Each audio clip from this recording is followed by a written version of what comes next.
Good morning. Happy Thursday. Happer. Sorry. I've been getting better at that. But the problem is that when I'm like prepping sometimes when I'm prepping at night, I'm like watching YouTube videos and I need to have the volume as high as I possibly can. Yeah. Watching cat videos. Yeah, you know what? Excuses aren't working. You know what? Let's not get you anywhere. But good morning, everybody. It is Thursday, so that means the beginning of another week of football, high school football, college football, an NFL game that I have no interest in watching. Well, now, yeah. After Brock I don't know. You don't want to watch Mac? He's on my fantasy team. I hope he carries the ball 400 times in that game. Why do you have Mac on your fantasy team? Christian McCaffrey? Oh, I'm talking about Mac Jones. No, I don't want to watch Mac Jones. I watch the NFL because they have elite quarterback. You know why I don't watch the XFL, the UFL, the AFL, the GFL, the CFL? Because the quarterback play. Yeah. I watch the NFL because they have elite quarterbacks. And when a very, very good quarterback is not playing due to a toe injury, and the Niners are just decimated by injuries, even though would be matched up against an HOFer, and I do like watching Stafford, I don't like to watch bad quarterback play. So I have very little interest in the Thursday night game.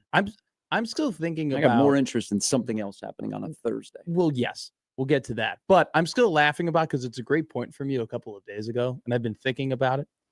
If the NFL were to expand, what the hell would they do with the offensive linemen? Yeah. It is. I've never thought of it that way, but you are kind of right. Where we are getting, like, if you look at the stats in terms of like the PFF and the run grades and just the previews that people do, it's almost like maybe 6 teams that you can say, hey, they got a dominant offensive line and they're going to push you around. Other than that, you get to like 8 or 9. It's kind of like what NFL standard used to be. Yeah. I may have an interest depending on if I pick the Rams in my survivor pool, which I've made it to week number 5. That who it is tonight? Niners, Rams? No, I'll go with baseball. Yeah. It's the NFC West, which is actually a really good division. It is. The Niners are beat up. I mean, they went from being the team that was the luckiest with injuries to now they have been hard hit the last 2 years. And now you got a quarterback who's got a toe injury. I mean, it's not just him. It's Pearsall is out of the lineup. He's out too. Then I mean, they're not. It's if they're going to win, it's going to be like 13-10. And I think the Rams are playing real well. Now, what also could get me is I like Puka. Puka is fun to watch. Puka's having a hell of a year. He's having a very interesting career, probably better than people thought when he was coming into the NFL. But I want to get excited because it's a big NFC West game and it's a rivalry game. There'll be a bunch of Niners in SoFi Stadium. There'll be fights and stuff. And I just can't. Does that fire you up? The potential of fights in stadiums? Potential. What's going to happen? The faithful travel, man. When the faithful are playing in Vegas or in Los Angeles, they are there. They try and take over the stadium. I remember one of the we have shared a couple of videos of fans fighting in concourses. I think my favorite thing, or your favorite thing that I've ever sent you is that you remember that Pittsburgh Pirates fight that happened in the concourse where the guy took off his belt? Yeah, the security guard or usher. That was. I wonder whatever happened to that guy. Probably charged and arrested or something. I mean, he physically beat the crap out of somebody. We move on from things so quickly. Like people forget, earlier in the season, a guy fell about 20 feet out of the stands in right field at PNC Park. Is he doing okay? Do we know? Yeah, we never got an update. I forgot. No, I've had a few things happen. He got some rehab ahead of him, but he talked about the incident and stuff. Okay. Like maybe back in August. Oh, yeah. But it is the start of football. It is Rocktober. Like Rocktober? No. When the Rockies were making a run. I remember Rocktober. I went to a couple games. I like the nickname, but they are the worst team in the MLB. So they used to be good. They used to be good. That was it was fun. That's pre-2020. So you don't live in a world where Colorado Rocky baseball has been good. 07, 09, Troy 07 World Tulowitzki Series was a great shortstop. He was absolutely incredible. Justin Blackmon, Trevor Story. Trevor Story is having a really good series with the Boston Red Sox currently right now. Charlie. What did I say? Justin Blackmon? Yeah, you got football in the brain. That was the Oklahoma State wide receiver who was a massive bust for the Jacksonville Jaguars. Charlie Blackmon. See? People are saying Travis Hunter might be a bust. It's only 4 games in, people. I was about to say. See you Monday night. Cooler heads prevail. Or you could have Locktober. Locktober? I'm sure I'm going to get Brian Edwards to say Locktober today. What's Locktober? I'm giving you picks, like Oh, they're locked. You refrain from it. Pay attention. Locktober. I thought you were talking about like bagels and lox. Oh, No, you can have bagels and lox whenever. I know, isn't it great? Wait, Haven't you had that right before? now. Oh, Had a hell bad yes. had a bad experience with a local bagel shop over the weekend. what happened? Oh, How do you have a bad experience with a local bagel shop? Because I think I got a bad batch of 2 bagels, and I love this place. And It's I like you got home, recommended me and some I good could have ones. thrown them through my window and broken the God. window. Well, you got to. And I'm seriously thinking about not going back. And that's too No. bad because I really like that place. It's extremely popular. It's got a funky parking lot. The people there are very, very kind. I got 2 bad bagels from there. Like If it's they were what I think it hard as is, a oh. rock. How long have you been going there? Ever since I moved to Omaha. So, like 10 years, 12 Yeah. years. You can't just give up after 2 bad bagels. 2 bad bagels, man. They No, were I mean, they that were is kinda they were odd. awful. Like I threw them away. Don't they get a second chance I this threw 'em away. weekend? Wait. Did you just get? Wait, we could break this down here. Did you only get 2 bagels when you went to the bagel shop, or did you get 12 bagels? No, and I 2 just of wanted them? 2. Why would you get Okay. 12? Well, I mean, I you get gotta buy getting, in but if bulk, it's right? him, he doesn't need to buy 12. You just- need all it was those just me. carbs. Okay. I ain't buying 12. Well, you never know. You put them in your cabinet. You open it up. And Yeah. you want a bagel? Yeah, I in the would have morning? gotten 12 hard as a rock bagels. Okay. So Yeah. after, And I'm like very sad because I would be too. like going to that place. I don't think that has to be the Me- end. Me, They and, haven't- me and an NFL referee in this city like going to that place. What up, Cleat? You're telling me that they could serve you bagels for over a decade, and they were just always 2 bad bagels These were away? so bad. These were so I think bad. you need to call them. I would I cry. I think you need I'm to be surprised like, I didn't lose "Hey, a tooth. Did you? I mean, were you shocked when you bit into the bagel Yeah. and you were like sad and disappointed? Yes. I think you got to. I was. I drove all the way home with those 2 bagels. How far is this Excited. bagel shop from your place? I live at 67th. This bagel shop is about. You go. I like out there that for place. It's worth the drive. Yeah. Okay, then you got to keep making that No, drive. you You know, can't say hey, after 2 bad. One time you bagels. get burned. One time you get burned. You know, people are all in on Nebraska football, and my vibe around here is that people are out on Nebraska football. What? It's amazing. What did I miss? No, it's. Let's just say this: 3:00 Saturday can't get here soon enough, okay? Right. Because it feels like Nebraska's season is over. Whoa. It's not over. They got 8 games to play, all right? But whether it be guys that are talking or gals that are consuming, the season's not over. You know what?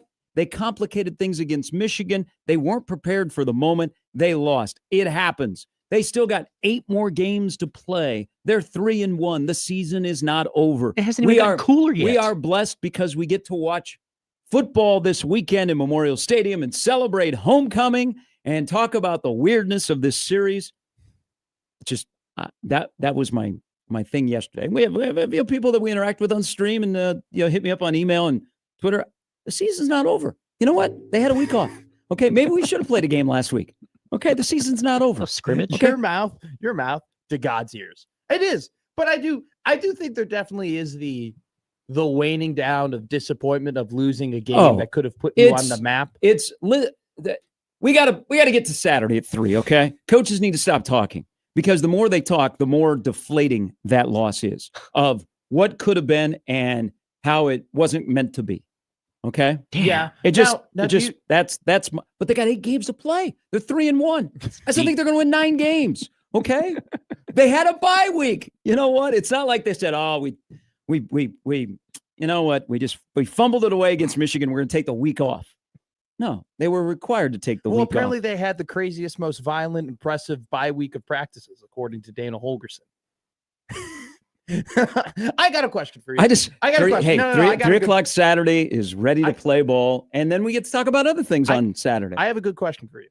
Would you have rather of them, and I'm not being facetious, this is a legitimate question. Would you rather have them gone up to the podium and said, "Hey, we looked at the tape. You know what? We feel great. We thought we played a good game." You know, they butter you up. They absolutely, just try and sell you that they actually played well and they had a great week of practice. Or would you have rather of them done what they did, which was like, that's what it looks like, and we got out physical and we have a ton of problems. Yeah. You- the and latter? I like that. I Yeah. just Saturday needs to get here sooner, so we just have a football game, so you can go. Okay, hey, had a hiccup. It happens. People win, people lose. Sure. Now we're on, and now Nebraska's 4-1. No, I like. You can't fool people. You can't go. Yeah. Well, this is what we saw. No, this is what we saw. We're all in agreement here of Yeah. what happened. It just the more like I listened to Dana this morning, and he was on a network radio show last night. It just reiterates the point how deflating the Michigan game was. How, because he used the word, maybe we complicate a little bit. He should have said, Jeez. maybe I shouldn't have thrown a fade. He didn't say that, but I said that as he was speaking. A lot of people said It that. just, but the season's not over. They got 8 more games to play. Well- Okay. They're 3-1. They're actually in a really good spot because if things happen, they may not face a ranked team again until Penn State. Now, that is either good or bad for your resume, Mhm. but it is the bottom line is now you ratchet it back up again and you take advantage of a schedule that's been thrown your way and prove everybody wrong that this is not the same old Nebraska. I think you know better than I do that we are early in the season where there's no such thing as bad games. It's just we think that's who you are, right? Mhm. Like if the Michigan loss came in week 8 or week 9, I Mm-hmm. think we would say, well, they could have just been off. They could have had a bad day. Where because it's the 4th game and their second game against a P5 team, we think, oh, this is for the rest of the year. Yeah. Their identity is they can't run the Like- ball and they can't stop the run. Like, for example, this weekend, yeah, I think Michigan State is who they are. I think Michigan State's struggling defensively. I think Michigan State has a very dynamic, slick ball handler at quarterback that's going to stress you. I think they got issues on the offensive line. I think they got issues on the defensive line. I think, because both these teams are coming off a bye week, I think Michigan State is who they are, what I saw against USC. I don't expect huge improvement. sure. I think Nebraska is part of what they were against Michigan, and I do expect them to look different in certain areas on Saturday. Now, it may have to do with Michigan State's deficiencies, or it may have to be, you know what? You got to come to Jesus, wake up by Michigan. Okay? This is who you are. Yeah. This is, if you want to be what you think you can be, or what you want to be, you just got reminded how far you are away. Now, what steps did you take? So when Sure. I look at this, that's why I've said like 34-21, 34-23. Nebraska will look different from 2 weeks ago. I don't think Michigan State will look much different. I think to Nebraska's benefit in a way, they kind of looked bad in the spots they needed to look bad against Michigan, if that makes sense. Like Do you ever say that? they no. But when I'm talking in terms of how we're looking at this matchup, we thought that Nebraska would be bad on the defensive line, right? Or have an uphill battle on the defensive line. Yeah. They did. We thought, hey, there might be a possibility this Michigan defensive line ends up playing really well. They did. And so it's like you kind of knew those problems there, and you know that you have the talent where you can improve those problems. I watched the Michigan State USC game. They kind of just looked bad everywhere. I don't think there was really like USC made some mistakes, so that game could have been more than 45-31. Now, Michigan Easily. State, credit to them, they hung around. They did, and they played hard. But I don't really look at. I think Michigan State has one redeeming quality, and that's the fact that they have Marsh and Childs. And I think they're both incredibly dynamic, and they're easily the best wide receiver quarterback duo that they've faced up until this point. Outside of that, though, like their run defense is okay. I think that Nebraska just has way more bright spots, and I think that Nebraska overall is just better at so many different position groups. It just get it done. Yeah, this is, and we got a couple more days to talk about this game, thankfully. There is the Husker PTSD of, oh, well, I don't know. This seems to be a game of don't overthink it. Don't overthink today is a great day in baseball. We have a triple header, a wild card. The LA Dodgers are the only team that had advanced. They played a couple of spring training games the last 2 nights against the Cincinnati Reds, and so they are on to face the Phillies. I asked you this morning because I don't know if you've seen who's starting against the Phillies. Is it Shohei? Yeah. GOAT? Just have to ask that every day. No, okay. not the GOAT. 55 home runs, 1.9 FIP, You know what? starting game 1 of a postseason. If they win the I'll play this game. Okay. If they win the World Series and he is an incredibly effective pitcher, I will be on the band. I will hop along the train with you. Okay. He is the greatest of all time. If they make a playoff run, if they win the World Series, if Shohei pitches pressure 15 Shohei. innings Like over the postseason? over the postseason. Okay. If he pitches like 15 to 20 innings, There'll be and a is couple pretty of, solid. probably 3 starts. Yeah. Mhm. I will Yeah. be there with you. I will be Who there did you with say is your GOAT in baseball? you know what? That's true. You didn't say So it yesterday. You put me on the spot, and I said Babe Ruth. Mhm. I then went home and I actually thought about it. I was just like, what would Willie Mays would probably be my GOAT.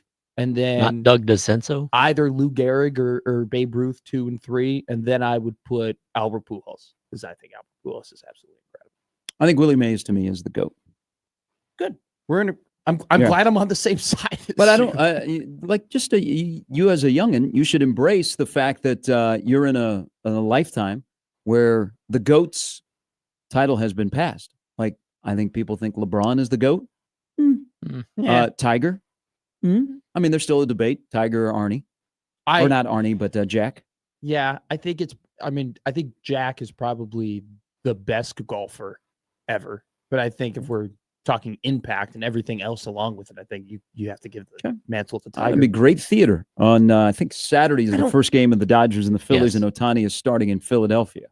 I don't know. This is such like a weird take for me, but like the whole it is really disappointing that Shohei and Mike Trout were both on the West Coast, and that if I were ever going to watch those games growing up, I would have to stay up really really late until like 9:30 Or to move out there. Or yeah, but we were never going to do that. So like that's Oh, you that's meant as why a I think kid, I I haven't. think Like if now. I lived on the West Coast and like I was even if I was Yeah. like a Giants fan and I could watch them at 7:00, I think I would be way more embracive of like, oh my God, Shohei's incredible. But it's just he's Maybe yes. That's been I thought that for a while. Dodgers might be a little bit different because the Dodgers are a national it's a brand. good point. Like the Angels are not. The Angels aren't even really much of a brand in their own area. I mean, Orange County, and then people in LA don't drive to Anaheim to watch the Angels play on the reg. They drive to Anaheim to go to Disneyland, and then they're like, oh, the Angels might be playing. All right, coming up on the show, Steve Sipple will stop by. That's a little bit later. His thoughts: 4 in, 8 to go. Also, Brian Edwards, who will say the word Locktober at some point during our conversation. They will join us in the last hour this morning. That is the lineup brought to you by the Rooferys at John Higgins Weather Guard. Speaking of baseball, I've been watching baseball for a long time. Mhm. Okay, all the way back to old Walt Sharp taking his son to go to Boone, Iowa, to watch some friggin' pitcher at DMAC throw, and That's awesome. me asking if I could run the radar gun. Nice. I saw something. I think, and I've seen a lot of pitches, called a lot of pitches. I think yesterday I saw the most perfect pitch I've ever seen in the game of baseball. You and me both. Mason Miller's 104 mile an hour. And unfortunately it was against the lifeless, hitless Cubs. Good Lord. I'm excited for Game 3. Oh come on! Don't Yeah. make that face. Come on. No. You know Things what? get flipped. You know what? I'm going to watch. I hope for a good result. I have no feel for the game.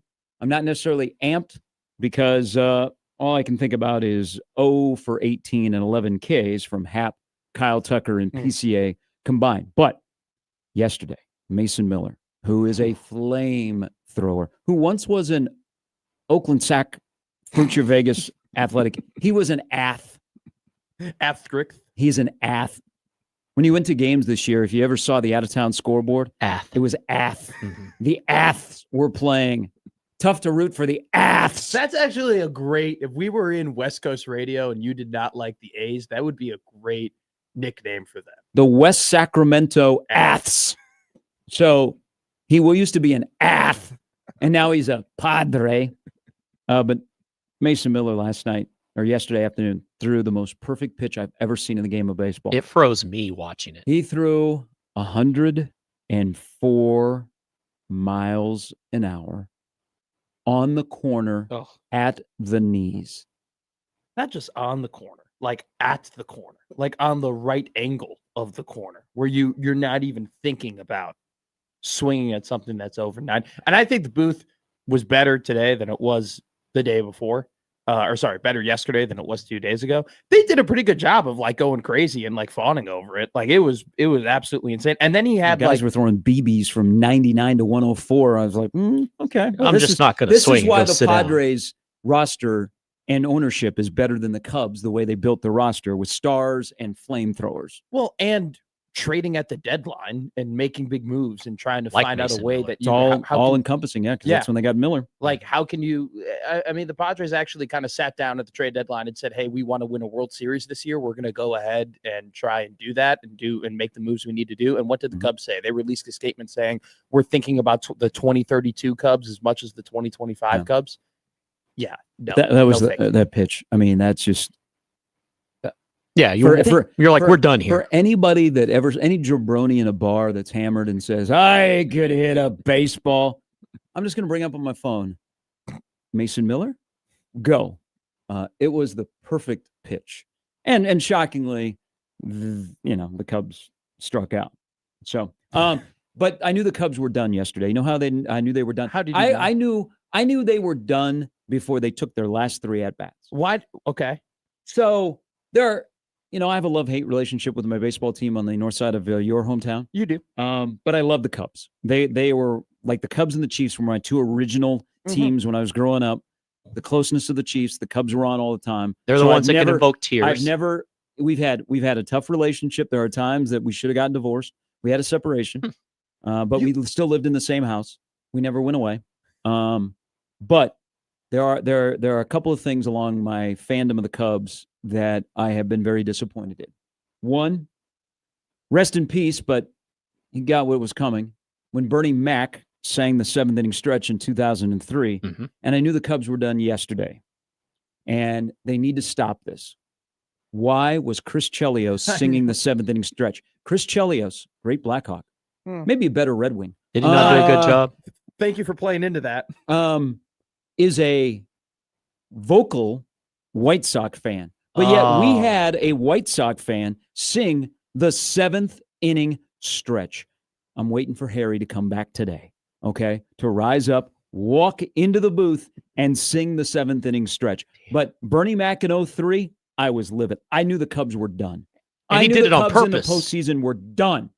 Bernie Mac, White Sox fan, singing the 7th inning stretch. Yesterday, Eddie Vedder can do whatever he wants. Yeah, They should easily. he should have all access to Wrigley Field. Whenever Pearl Jam wants to play, even in the middle of a game, Mhm. they just take the Okay. the equipment Wait, out to the wait. outfield and House start band. playing. Time out. Pearl Jam can have anything they want in Wrigley Field because of Eddie, but not Chris Chelios. He sang the 7th inning stretch as a White Sox fan. Okay. I knew Don't we the were done. Hawks have Let's Cubs be- I fans? knew we were Let's done. piece this together. I'm not a First- religious man, but I am superstitious sometimes. First off, Bruin Steve, I know is going to absolutely hammer beam for this, but you're totally right. Chris Chelios is more of a Red Wing than he is a Blackhawk. Okay, he is. All right, and we've now his daughter is actually very good at being a broadcaster, and she's on the pregame and postgame for the Chicago Blackhawks, and so Okay. she also went What to does North- that have to do with Is him she a Cubs singing the fan? 7th inning stretch Could in my she sing? stadium yesterday? It's actually important because her going to Northwestern and then being on the Blackhawks like broadcast has actually brought him back to the franchise. Like he was disengaged for a very long time. Now he's back. Now he goes to all the games. There's a reason why they retired his number, and it took him 30 years to do it. One of the reasons is his daughter's now working for the team, and so he's all around. Now he's all around Chicago, walking around as a Red Wing, walking around as a White Sox fan, and then he was at the game yesterday. And I go, why is Chris Chelios there, and why do we always have to have him on our camera? Not that I dislike the guy, but he's There's becoming no like, other Hawks that like the Cubs. well, there were 3 Hawks that were there that are currently on So the team. I'll take Connor Bedard.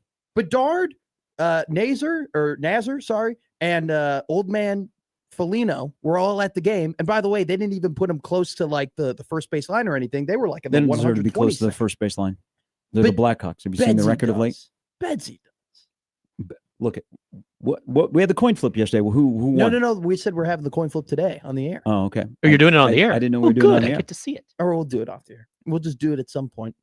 This I'm is such hoping- a ridiculous thing. And it's I not know. a ridiculous thing at all. You know that I have so many teams that I have to be locked in on, and I want to save some money. I know. So You got so many hats, so I know those teams. No, I'm not a Detroit Tigers fan or an Oakland A's fan, and I didn't wear my Yankees hat today, even though that You they- could have worn your because they are a winner go home, and they have a guy named Schlittler pitching. I mean, if you think about the Yankee Red Sox series, when you have a winner move on and the loser go home to keep your season alive, you pitch a guy named Schlitter. That seems like Don't perfect say that for too the fast. Yankees Red Sox matchup.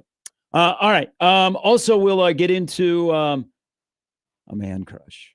I got my man crush is on overdrive. What did Burke do? No. Well, he did. So I they, thought too. yeah, There they, it is. so they What, you shot gotta- their stuff for Husker Vision, Oh, okay. like their promotional stuff. Yeah. He looks skinny. No, he looks very entertaining. But something else happened around Nebraska basketball yesterday that I didn't like. Oh, what happened? We'll talk about it. What happened? No, it's not gonna, you know, I'm not gonna put them out of the circle of trust. I just have probably an unpopular opinion about Nebraska basketball this morning. Oh no. Yeah, no, it's not. I hope people will come to my side. Our poll the You other know day what? said I'm 78% that Matt should root absolutely- for Nebraska. I'm not shocked. I'm just so impressed that you're thinking about Nebraska basketball right now. It really, and not just Nebraska basketball to the point where you're like, oh, I hope they're good and like they're practicing. Like Nebraska basketball to the point where it's October 2nd and you might have a bad take about them. I don't think it's a bad take. Give me the take, and then we'll No, at it's some called point a give me the take, and tease. then I'll tell you if it's bad or It's not. called a tease. I'll try to match you with your bad takes. We'll have a gonna be- running board. It's going to be a uphill battle for you. All right. We'll discuss Nebraska, Michigan State. Our favorite memories of a weird series. That's the best way to describe Nebraska, Michigan State. There is weirdness. Last five been decided by 5 points or less, but the spread says it will not. Who do you believe? History or Vegas Well, on Locktober? Nebraska is 9-2 against the spread against Michigan State in their last 11 games. Weird series. Let's see if there's another edition of that coming up on Saturday.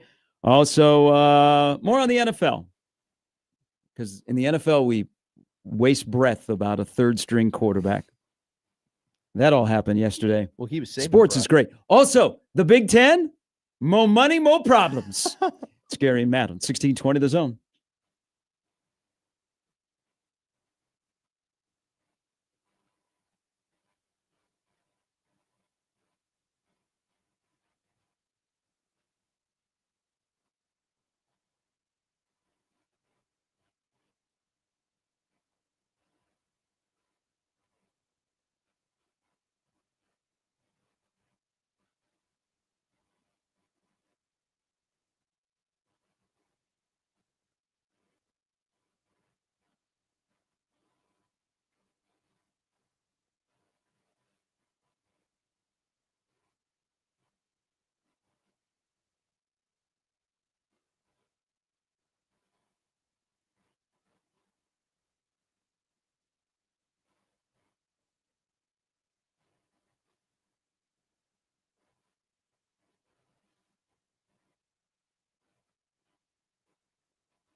I see yesterday, Iowa State's lost their 2 starting cornerbacks for the year Really?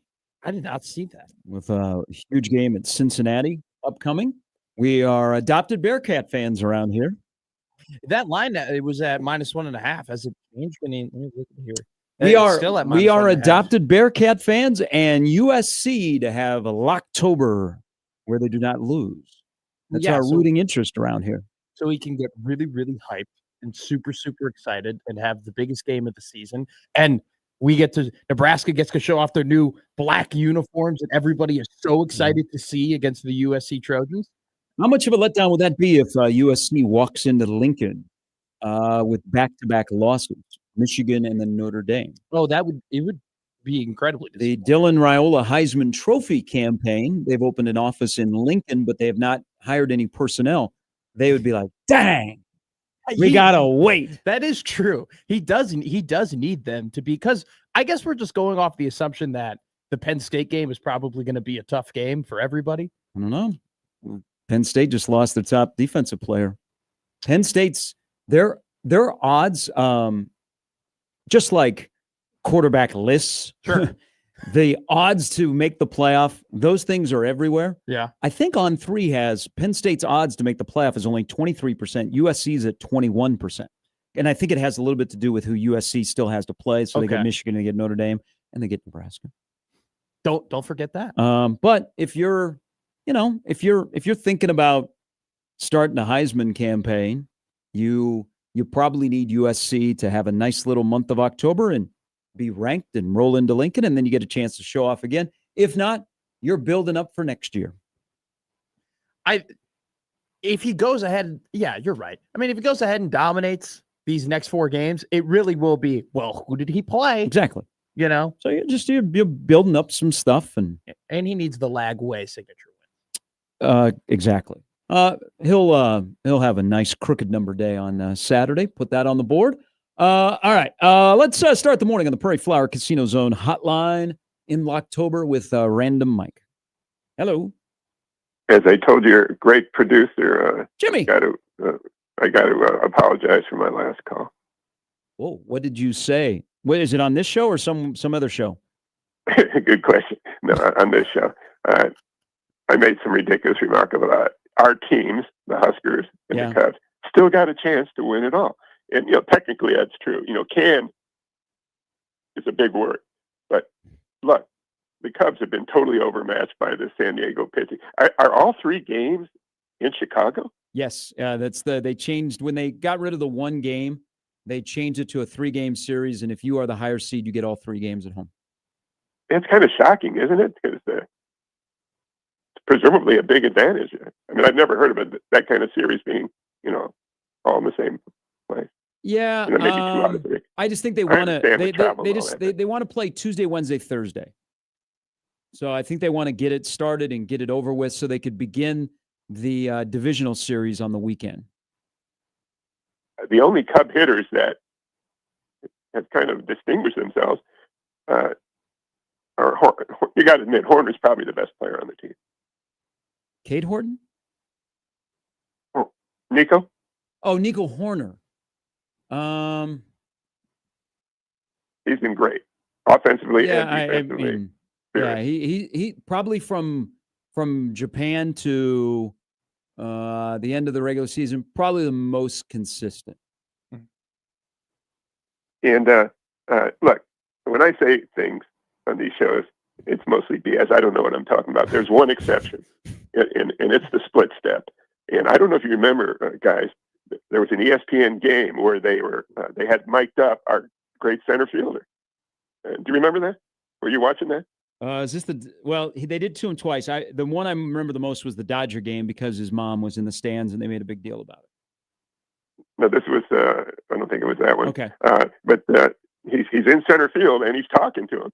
And what a great center fielder he is. And he said this year, the Cubs are making the outfielders do what we call the split step in tennis, a little hop. Oh. And he said that's made a huge difference in terms of the jump he's getting. And that's what I've been yapping about for years with Husker coaches to do what the tennis players do to get a great jump. And they're doing it in baseball a lot more for infielders, but the Cubs are even doing it for outfielders. So he's getting this fantastic jump, and they're saying he's actually maybe as good a defensive center fielder as there's ever been in terms of the balls he's getting to. That's the only thing I know something about. Everything else is just speculation. But the Cubs are so overmatched. Yeah. I mean, he's been swinging at just crazy pitches. Yeah. And, he's obviously upset about it.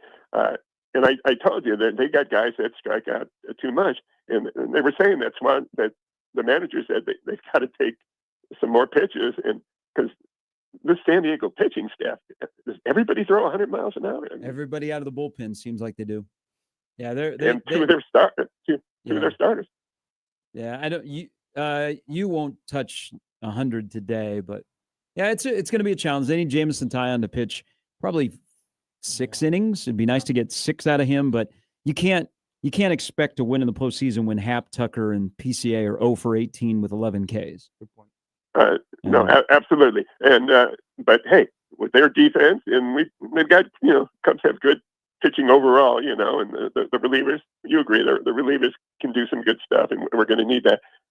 But they're low scoring games. Unfortunately, San Diego, is not a real high scoring scoring team. But hey, about the football team, I think Rocco and his leadership and the fact that he's been there. And look, at this time last year, who thought Notre Dame had any chance to play for a national championship, right? Mm-hmm. He knows that can happen. And our schedule is kind of perfect for that, as crazy as it is, because guys have a chance to get better. And I know, Damon has talked about how these reserve running backs that we know nothing about have a whole lot of talent. And the same with the young defensive line. What I'm saying is we can get consistently better. And I do like our coordinators, like you do, and they were not happy with that. It's, for Dana to say he's never seen physical practice like that, it means something, doesn't it? Yeah, we won't know until Saturday. I mean, if they lay an egg and they're not everything that has been said this week, then you're going to question a lot of things. But I mean, I expect them to respond in kind. They have a chance. They have a chance to get better. Yeah, Dana just got here. We're over. Hey, we had the best practice of the week. Yeah, Right, no kidding. Don't you get tired of it? But I do, when he says something like that, he's not just blowing smoke. Mm-hmm. So I know that they ratcheted up and they got after it. I mean, they got embarrassed. I mean, you can tip your hat to a team and go, you know what? You have more talent. You X's and O's out. But if you just physically can't compete and you get beat in certain spots, man, I think as a competitor, that's a really tough thing to take. And you don't want that to ever happen again. So I do expect them to respond in kind this weekend. Yeah, and don't you feel good about having a leader like Rocco? I mean, I don't want to say too much about him, but I think that's a good thing. He's been there, and he's a leader. Well, and, he was Mike. He was the one that said Joe Moore Award. It's not just Rocco. I mean, they got to have 5 going, but exactly. We'll but when he says that, I think there's some credibility in the fact that he's saying that because he's been there. Yep. Hey, Mike, thanks for the phone call. We'll all hope for the best today at 4:08 on the north side of Chicago. Are you a fan of the 3-game wild card series ordeal that we're now dealing with in the MLB? I am, because if not, you're stretching the postseason into November, and people are like, "Nah, I'm good." Yeah, it's just weird things happen in a short series. That's the whole key. I don't know. Part of me loved the. Well, I love it better than the 1 game. See, so that's what it used to be. I loved the 1 game. I thought the 1 game was fun. I thought it was tense, and I think more so. Get it today about liking the 1 game though. Was I just loved that only 10 teams made the playoffs in Major League Baseball. I thought that was cool. To make that's why they celebrate so much, because it's like 162 game season, only at one point 8 teams made the playoffs. It was a big deal to win your division. It was a big deal to win the wild card. I loved that. I don't know if I love the whole now you have 6 teams make it and you just increase. Same thing. I don't like the expanded playoffs in the NFL either. Mm-hmm. I just don't like that making the playoffs is so much easier in all these sports now than it's ever been. By the way, I'm glad you brought up celebration. Okay. The Dodgers celebrated last night. As they should. They won 2 games in the Cactus League over the Reds. Nice. You know what? I'm all for celebrating anytime. Anytime, because you can take nothing for granted. You don't know when you're going to get back there. And then we're talking about the Dodgers. But it's okay. You know what? You're a competitor. You win. It's why sponsored. Why not celebrate? Don't go, well, it's just the wild card. No, they won a series. They're elated. They played well. It's okay to celebrate. I think we should celebrate more. I think we should get more smiley faces on our paper from school. I think we should get more A+. Like at work, we should get Okay. smiley faces Whoa, when they whoa, give whoa, us stuff. I miss the smiley faces. You know what? I wasn't very good in school. Actually, I was downright terrible. Okay, I wasn't. I'm not very smart in school. 9 and 7. I was But you made better. the I was, playoffs. you know what? I was better than in the street than I was in the classroom. I didn't get a lot of smiley faces. I don't know if you want to But- promote that. But when I got the smiley face, because that's what, like the Catholic school teachers at St. Pius were forced to, like, don't pick and choose your favorites. All right. Everybody's got to be fair. It's the Catholic way, We all do, though. I think.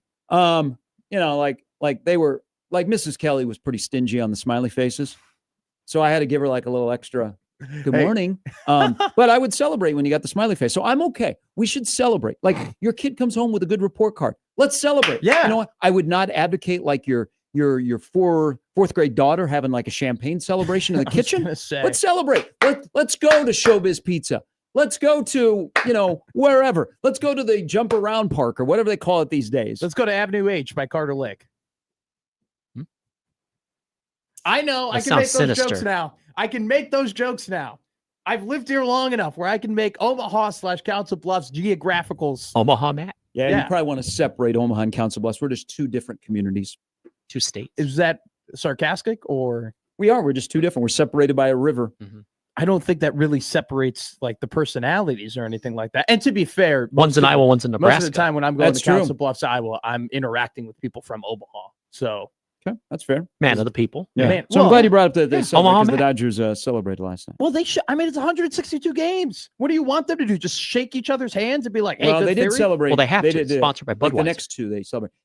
I don't have a problem with the 3 games. Short series, weird things can happen, Yeah. but more than likely, if you go a full 3, you're guaranteed to have your ace and your next guy pitch. At least 1 and 2 are going to pitch. Mhm. The question will be, what about having a division winner have to play in the wild card round?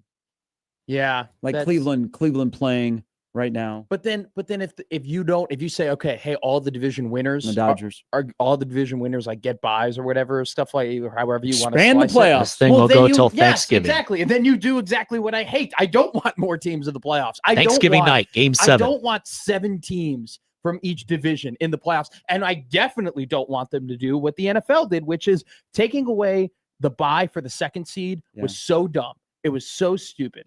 Having 2 buys it just made the competition in week 18 and the race toward the end of the season matter so much more. Now you're gonna you just kind of have like, oh yeah, like the Chiefs got the 1 seed. Like, yeah, that just happened. was Now the we're all point. like, I don't know. I hate it. I can't stand it. No more teams in the playoffs. No more. NBA is at its limit now. They can't add. They can't possibly add more teams in the playoffs. Can Of course they can. I don't think they will. I don't think they will either. already but- got You know what? 20. Don't screw with the bracket. Life is better with the bracket. Oh, Life yeah. is- Like that's the thing with Major League Baseball. It just shows you that whoever created the bracket for the NCAA tournament, Genius. give them the Nobel Peace Prize. It's only got Okay, 96. and I'm sure they're not advocating for it, but I would give them any prize in the world because the bracket is everything about the tournament. But all these other sports leagues, they try the bracket. Like I filled out a Major League Baseball bracket, and I was Okay. kind of excited. I think life is better when you have brackets. Like I was wondering, like if we had a bracket around here of Wilson Dittman against Casey, like what would that look like? Like who would win that bracket? Don't we already have that bracket with Michael Severe? Doesn't that already I already don't think he has exist? those 2 particular people on there. Maybe Somebody should do. You know what? I'm gonna get a hold of a UNL student, see if they'll do a documentary on those 2 that I'd have in my. I don't even know what you call the name of that bracket. No, life is better with brackets. Like we could do a sports talk show just bracketing all the opinions Do you know that there are podcasts and that are Instagram- about Yes. brackets. Yes. Yes. That are literally all about like there are Instagram pages that have literally made a living off of doing Because- brackets. because it's debate and it's like okay, Like like you look at life different when you see a bracket. Like you know what? If you walked in your kitchen when you get up this morning, Yeah. and you go, eggs is a 1 seed, pancakes is a No, 4. I don't want to fill out Pancakes brackets is a every single 4? morning for easy tasks. How is pancakes a 4? Pancakes should be a 4. There's a lot. They lost in the Soft- conference tournament. Yeah. Damn. Too sweet. I mean, times are changing. Yeah. They haven't been able to get into the savory game. I mean, they're just really not that good in the post. I think that sausage and bacon are easily over 2 and 3 against pancakes. See, Is now we bacon have 2 or breakfast bacon foods as 3? a bracket. Yeah. Everything can be put into a bracket. Brackets make life better. There and they've are made the NCAA tournament. Like there are so many people that don't even follow basketball, which begins 32 days from today.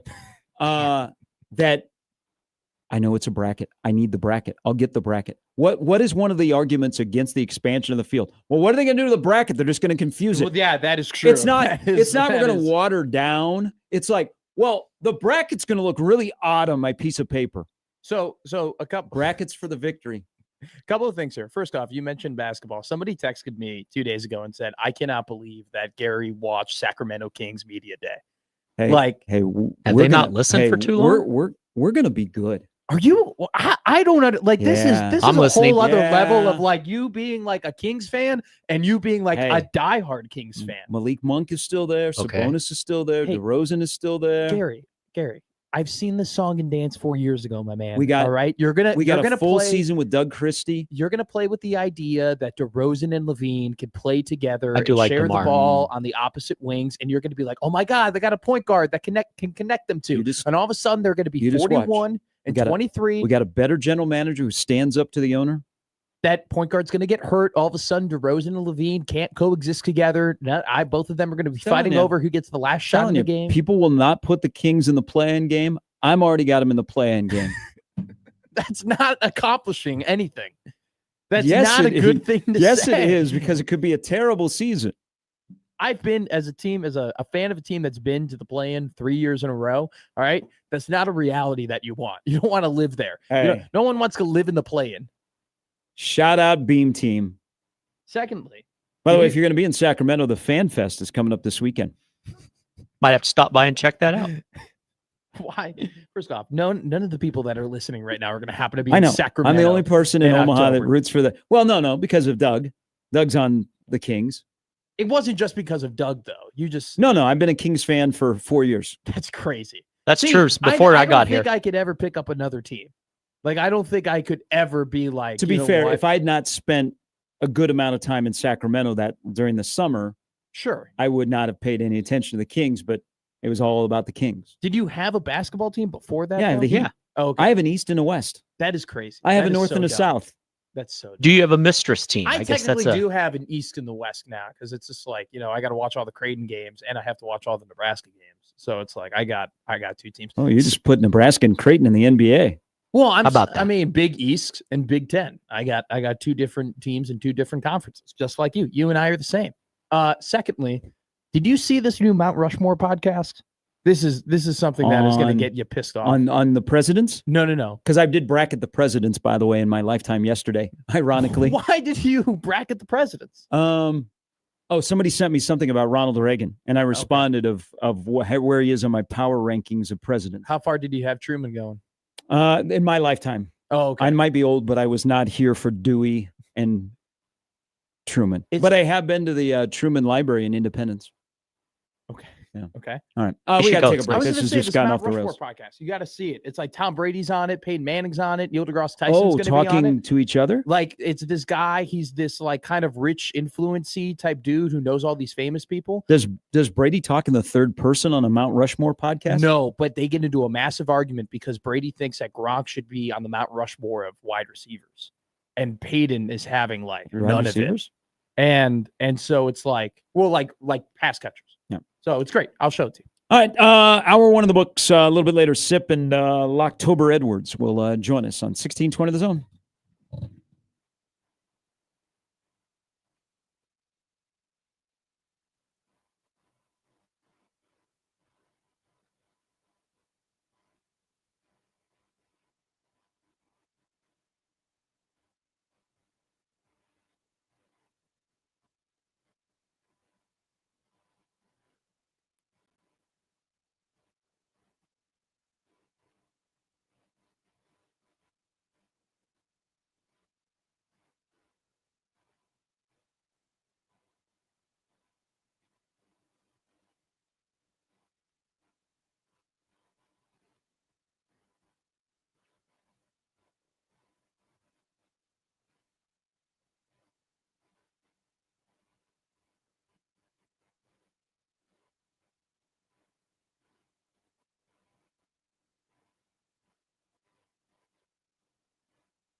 All right, on a Thursday morning, welcome in, everybody.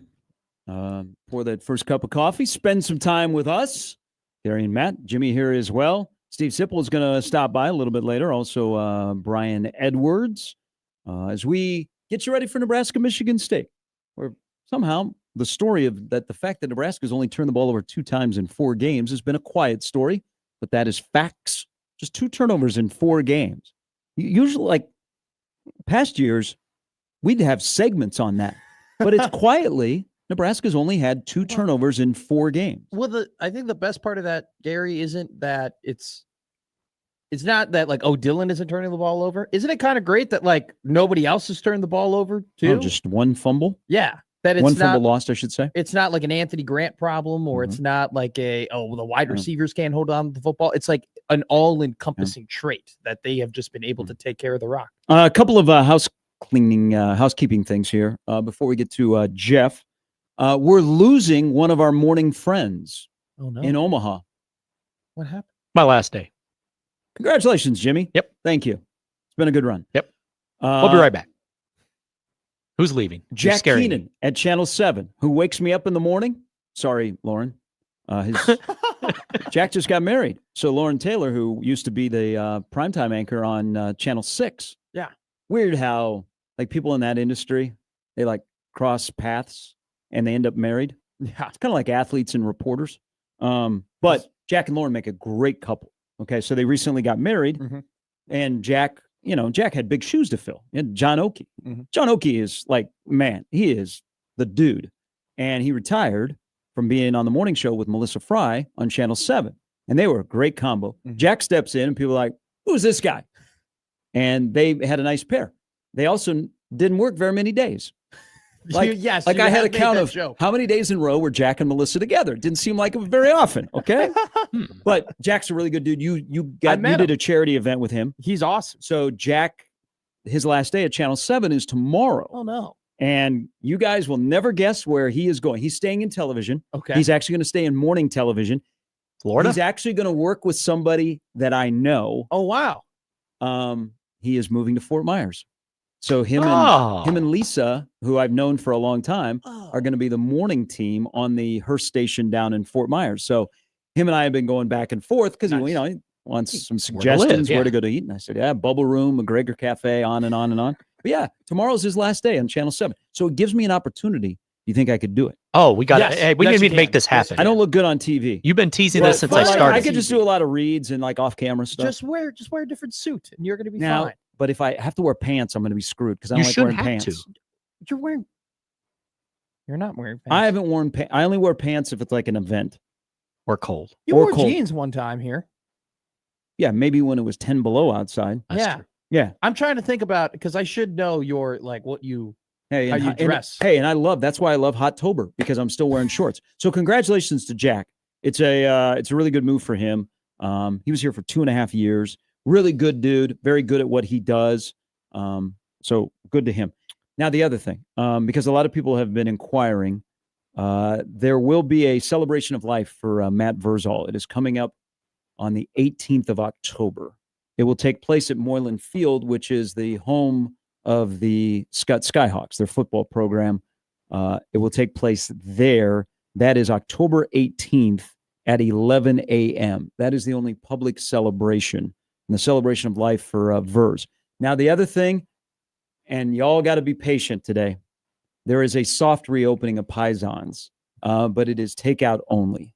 So at 11 a.m. this morning, Pisons will reopen after being closed for a week. They will be open from 11 a.m. to 8 p.m. today. Again, it's kind of a soft opening, but it's only takeout.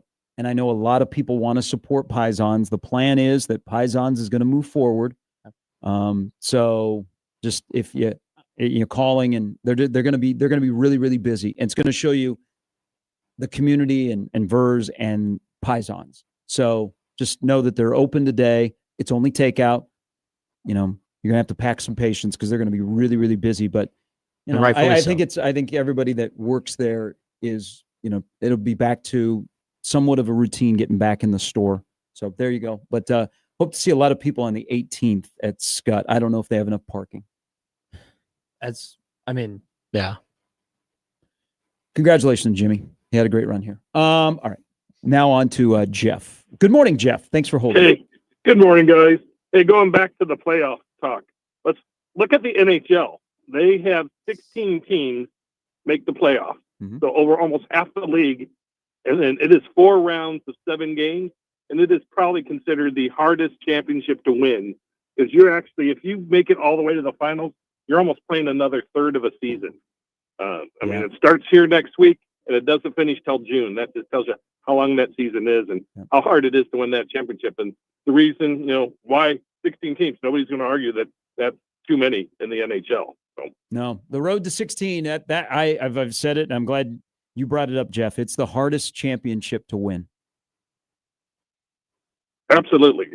So, I love I love when they expanded it. I love having all those teams, and the playoff hockey is by far the best to watch. Yeah. So that's my comment. Hey, Jeff, Have a- thank you for the call. my headphone. I couldn't hear Jeff, unfortunately, because my headphones are all knackered. I thought it was the box. I like that word, knackered. Knackered. That's one of my favorites. You have to It's a use good that. one. I Like haven't used disheveled? that and kerfuffle. Discombobulated. Speaking of hockey, and we're 5 days away from Oh, opening yes. night of the NHL. Do people care what baseball people think of hockey? So yesterday, Oh, that was a hunk of crap. That was a hunk of crap. during the Cubs You don't do that. Padres game, and remember, ESPN just invested $2.8 billion in the NHL There to you bring go. it back to the NHL. And Kevin Brown is reading a promo because opening night is next week, and the Panthers are back. Huge injury with Barkov being out for the year, but they're going to try and three-peat, and so they open up with the Blackhawks. It's the Joel Quenneville special. I don't But- know if you want to. We could call it the Brian Campbell special. That'd probably be more of an appropriate and less tainted special. But yesterday during the game, Kevin Brown is reading this promo for opening night, and good on KB because he mentioned the Seattle Kraken. Yeah. I think he is the television voice of the Orioles and does a bunch of stuff for ESPN. But I believe that in the offseason, he does live in the Pacific Northwest. Oh, So wow. he brought up the Kraken. Good for him. I just followed the Kraken when my good friend Dave Hackstall was This, the head you coach. and the most random teams that you follow. Josh Hodson is a Sacramento Kraken Kings. fan. Because he's the only Kraken. really outside of Blazer when Blaze was on the bench for Columbus. I don't know many NHL head coaches, but I know Okay. Hack from his time in the USHL with Sioux City, and then of course Okay, what he did at North Dakota. that's cool. So Kevin Brown brings up the Kraken. Ben McDonald, who, hey, Ben is as Southern as can be. And Good pitcher. you know what? You don't watch hockey when you're sitting in the tree stand. Okay. And I love Ben McDonald. So they're reading this promo, and Kevin tries to engage Ben McDonald and Jessica Mendoza in hockey talk. And to paraphrase, They're not puck Ben knowers. McDonald just said, I could basically I could care less. Now, I saw Buchagras went after Ben McDonald. You know what? I don't care what baseball people think of hockey. Okay. Hey, it might be on your network. Are we going to get triggered by a baseball I guy am. saying something about hockey that he doesn't follow it? You know what? Unfortunately, there are a lot of people that don't follow the sport of hockey. So I don't care what a baseball guy thinks. Here's why I understand. Like, your point is true, right? Like, he's a baseball dude. We shouldn't be freaking out about his opinions because he doesn't really have any merit to it, and he doesn't Yeah. care. So why should you care? But I do think that here's why I'm annoyed. The ESPN investment into the National Hockey League is a very big deal. Okay, and for the health of hockey and for the health of the NHL, ESPN needs to live up to their branding and live up to the money that they've put in to the partnership and need to Mhm. promote the game and need to promote their stars and need to help make the game more popular, be that machine. When you have a guy on your network, when you're promoting the games that are upcoming, saying, I don't give a damn about hockey and I'm not going to be watching that game. Yeah, it's a little annoying. Like it's I don't think it's annoying. I found it annoying. I don't think it's annoying. You know why? Because you want him to BS and go, oh, yeah, those Panthers, man. Well, The Chucks, oh, it's great, man. Wait. They're down at the elbow room. They're partying. No, you know what? You don't watch hockey. You don't care about hockey. It's okay to say it. And I'm not going to lose my mind like hockey people did. you know what? I know we want more people watching the sport, I know. but a baseball guy who's just a baseball guy, who cares what he says about hockey? Okay, are you gonna get triggered and go, well, Ben McDonald doesn't? I guess I'm not watching opening night when they raise another banner in Sunrise. But I mean, no, you're right. You're correct. Like your line of thinking isn't incorrect at all. But I do think that it is kind of annoying from a hockey fan when you have somebody who is getting paid by the That's company fair. that is broadcasting That's your fair. product, that he's going like, I don't give a damn about what's going on. I don't know. I like honesty. I like people being truthful and not faking it. Okay. Yeah, that is true. That is absolutely correct. But at the same time, he could have just said nothing. He didn't have to say. Okay. So if anything. it's a big deal, is he on the broadcast today? It's not Is that he big. reprimanded? No. It's not that big of a deal at all. I think that the ESPN people were probably going to be like, "Hey, probably don't read the NHL promo." I thought it was funny. I didn't find it funny. I rolled to it, but I'm not going. Did I go on Twitter and try and get into a fight with Ben McDonald? No, I didn't. No, you hold that because confront him when he's here for the College World Series. No, I'm not going to confront him. I just got slightly annoyed. Maybe like give him a little hip check into I'm not the wall when you see him in the hallway. That'll be not his friend he makes next year. confrontational Human, unless Yeah. unless it's hockey. That's the only time that I become confrontational. Other than that, have you seen me get into a Twitter fight? No, you haven't. No, you're like I guess in hockey terms, you turtle. What does that mean? I don't think I like where that's going. You never that's like in a hockey fight where somebody turtles. No, I don't turtle. Google it. No, I know what you're talking Yeah. about. I don't hide. I throw punches back. I'm just not the jackass that's going around starting it. What did John Madden once say? We won't start things with the St. Louis Cardinals, but we'll end them. Yeah. Final note on hockey. College hockey starts way too soon. So last night in my neighborhood, I watched the Air Force hockey team walk into a sports bar in single file, by the way, to go eat a team meal. That's dope. So they are playing Omaha Friday night at Baxter Arena in an exhibition.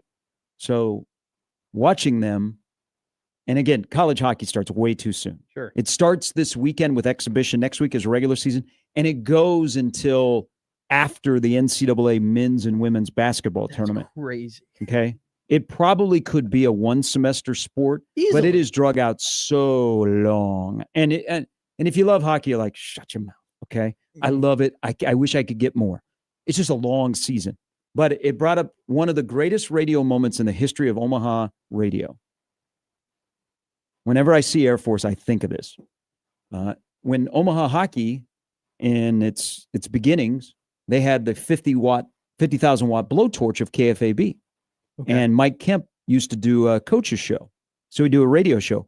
And I think it was at DJ's. That's where I was last night. So that's where I saw the Air Force team because they're staying, across the street from Baxter. Sure.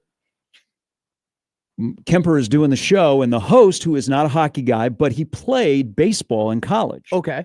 Really, really good talk show host. Okay. Like he no longer lives here in Omaha. But he's doing the show because he's like the big personality on KFAB. Sure. And they're playing Air Force. And he said this. I will never forget this. They're talking about Air Force, and Kemper's being really cool about, Air Forces, they're about 500, but boy, they got, they're we got to stay out of the sin bin because I use the sin bin. We got to stay out of the penalty box because they're really, really good on the power play. And the host doesn't miss a beat. And he goes, Coach, don't you think that Air Force hockey would be better if they recruited Canadians? That's a good one. And I thought, at first I was like, you are. And then I was like, that's fair. That's fair. And Kemp goes, well, they do have some recruiting restrictions, and they just moved on. Oh, they didn't laugh about it? Well, no, because the host was very serious. He had a good, he was an honest question. He just like, don't you think they'd be better if they recruited more Canadians? Do you think he was looking at the roster sheet and he was? He was. He was like, USA. Where's Manitoba? That's funny. He was. All right, we'll take a quick break. We'll come back. Something that was just said about Nebraska football. We need to dive into. I think there was something floated to see if there's a mole. Oh no. Yes. Oh no. I think I'm on to this. Oh no. I think I'm on to this. Oh no. Okay. I think I'm on to this. I Or mean, it's just me going. I mean, it's Nebraska football. I mean, there's a lot of them. I Yeah. mean, well, yeah, weird stuff happens. Weird stuff happens Really surrounding weird stuff. Nebraska football. It Bye weeks might be the best thing around here. We get weird things happen. we need a Pelini story. We need one of No, we those in this don't. era. No, we don't. We need somebody that their job is the full-time head coach in Nebraska to beat Iowa, so Bo's name doesn't keep coming up. Don't you want a little bit of chaos? Like, aren't these guys a little bit too buttoned up for you? I'm being sarcastic. I'm being very sarcastic. 3:00 Saturday. Can't happen soon enough. We'll get into that and more. Get some tweets and some comments in the chat room. Some emails. You can always email Chat us, by the room. way, in the Equitable Bank inbox. I didn't see the look at first. I was like, why is he looking at me like that? Equitable Bank, 2 great locations. Good people that work there. And of course, old man Doug. Gary or Matt at 1620thezone.com. Back with more of the show on a Thursday of Hot-tober after this on 1620 The Zone.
I don't like the new floor at PBA. There, I said it. Neither do I. Neither do I. Okay. Neither do I. Let's go. I was I waiting saw for this that yesterday. to happen. Okay. I wondered what you thought thought. you and I are always on the opposite of these So, things. It does not look good. okay. It doesn't. Herbie, Yeah, Um, Courtney shared a why picture is of it Herbie yesterday. so awkwardly displaced within the state? Okay, so that's He looks like he's on an angle. And the state is not yeah. symmetrical. Why would you put it's not. It's not a Oh. symmetrical state. Why would you put Herbie in the middle of the state? Shouldn't it be all or nothing? Shouldn't it be Yeah. all Herbie or all state? Thank you. Do they change it Thank every you. year? No. I don't know. You know, I mean, I'm going to tell you a story about the Nebraska-Michigan State that old Herb is involved in. Okay. So, you know, Dannon brought it back, and if you saw the picture that was tweeted out yesterday, because they have the basketball floor down, they have the baskets up, but they don't have the seats on the floor. Okay. And then they have the video board, which the three arenas in this town, and then what's going to happen at the Chuck Bank Mhm. for baseball, man, those boards look great. The boards at the Chai look awesome. Yeah. The boards at PBA pop. And then at Baxter, it changes the whole game. Really? Yeah, at Baxter, it's not as large just because of the size of the building is Okay. different between Lincoln and downtown. That's a nice board. But yeah, so the board in PBA is crisp. And so it's got Herbie up there. What I don't like is I'm with you. Either or. Either or. Either just keep the state outline, or if you're going to have Herbie, just put Herbie in the middle of the floor. Yes. And that's all there is, because there's too much going on. It doesn't make any sense. And if you're going to do Herbie and just Herbie, make Herbie large. Yeah, there's too much going on skinny. putting It is- Herbie over the state outline. it's kind of a skinny Herbie Yeah. too. And like the panhandle is like, It's a small state. yeah, I'm not trying to like Hey, we're growing. yeah. We're a little over 1.9 mil. I don't want anybody from the panhandle to get mad at me or anything like that. But it's just like, Good morning, Scottsbluff. yeah, Herbie doesn't look good like with the panhandle like reaching over the way that it is. I'm just not a fan. Now, I'll tell you this. The red on the out of bounds on the red, Pops. is that a different red? It looks like a I don't know, like a true scarlet, like a darker red from Yeah. what we've seen on the football field. It's sexy. It is pretty. It is a nice red. So I'm a fan of that. Red is back. Just do Has not it- bring back red out the world. Did it ever leave? Yeah. It wasn't as prominent. Dannon loves red. People seem to so like yeah, it. so red is, I mean, still can't believe no one has brought up changing the end zone at the stadium. Yeah, so I rewatched that play. I don't know. He did slip.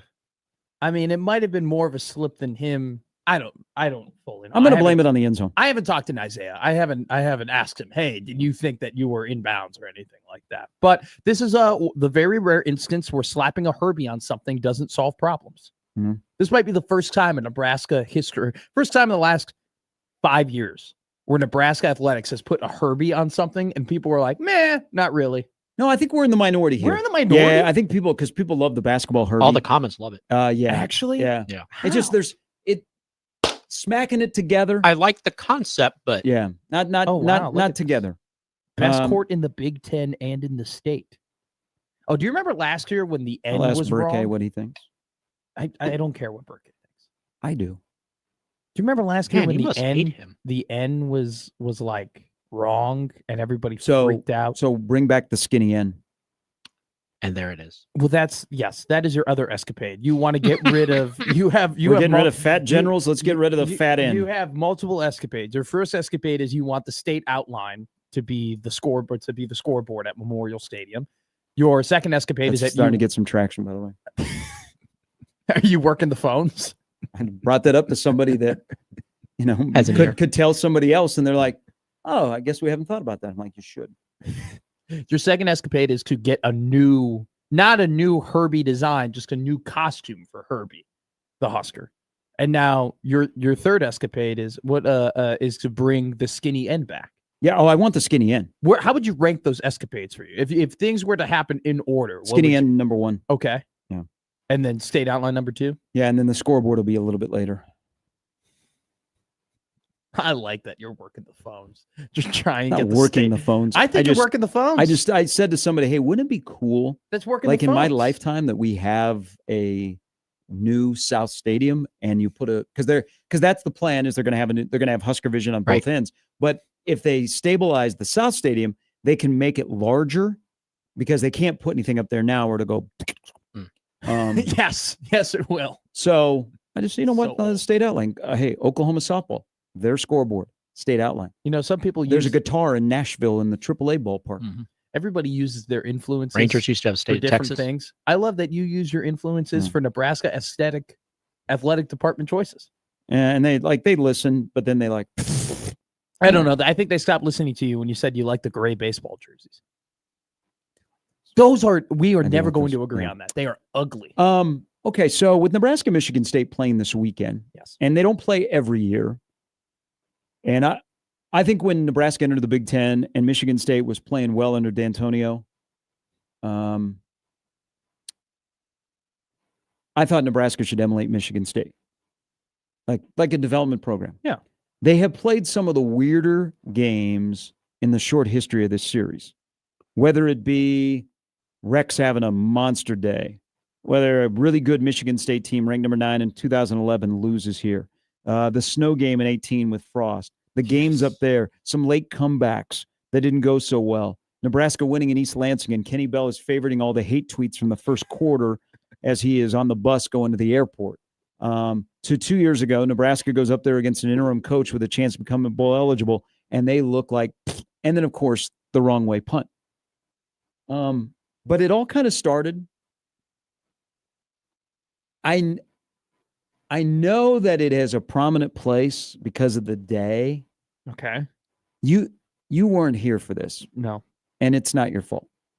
The 95 game in East Lansing, where we had Tom Osborne on one sideline and Nick Saban on the other, that is the weirdest week one of the weirder, I shouldn't say one of the weirder weeks leading up to a football game, and a weird start to the game and a thunderous ending. We probably need to talk more about the 95 game in Okay. East Lansing. Let's talk about Okay. it. So what was, as somebody who wasn't there Yeah. and wasn't there for the lead up, I would actually love, because in my study of history of Nebraska football, there have been a lot of weird weeks. Okay. Well- there have been a lot of weird occurrences with this football team. So what was weird about 95 heading into Michigan State? Okay. A game they won 50-10, by the way. It wasn't that close either. Well, it kind of was.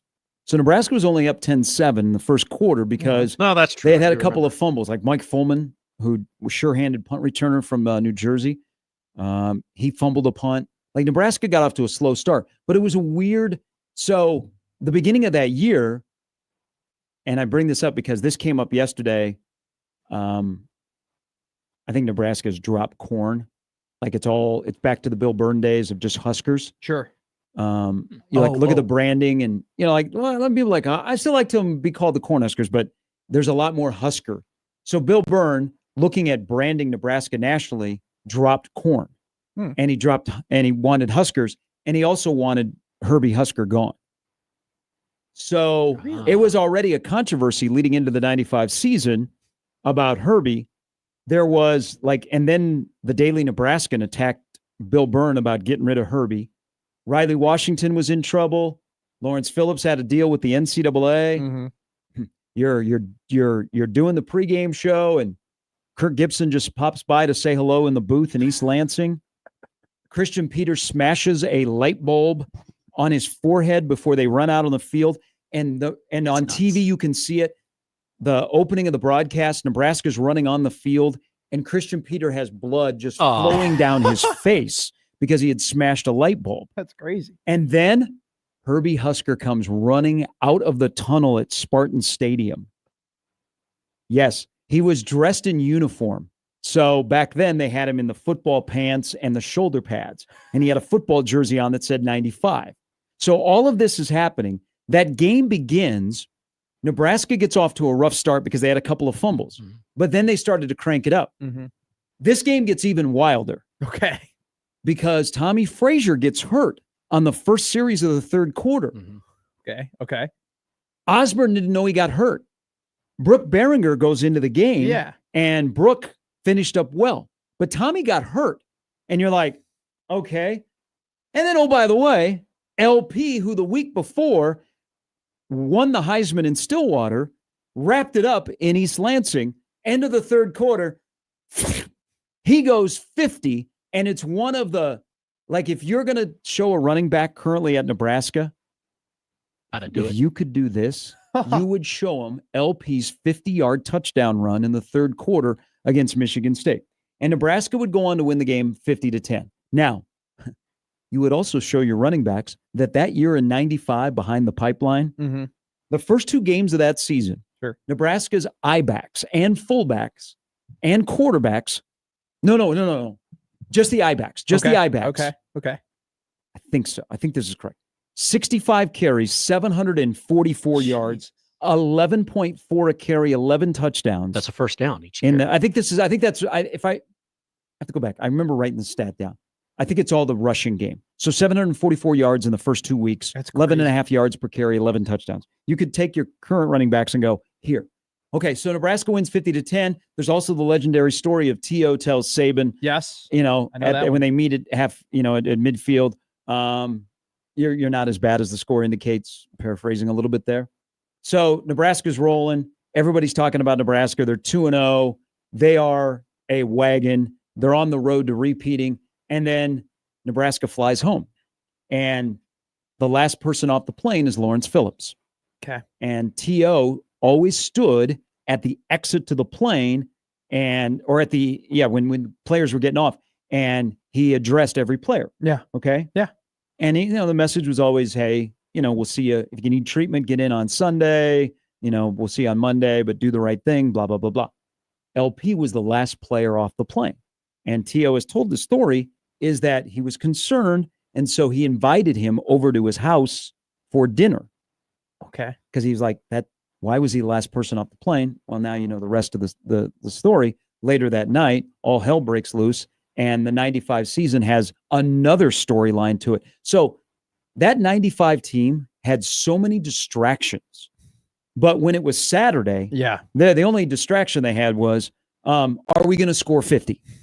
But that game in East Lansing in 95 is one of the odder days of all of the things that were going on. Sure. But I just recently remembered, because I was talking with Herbie. We were talking about Herbie and the mascot.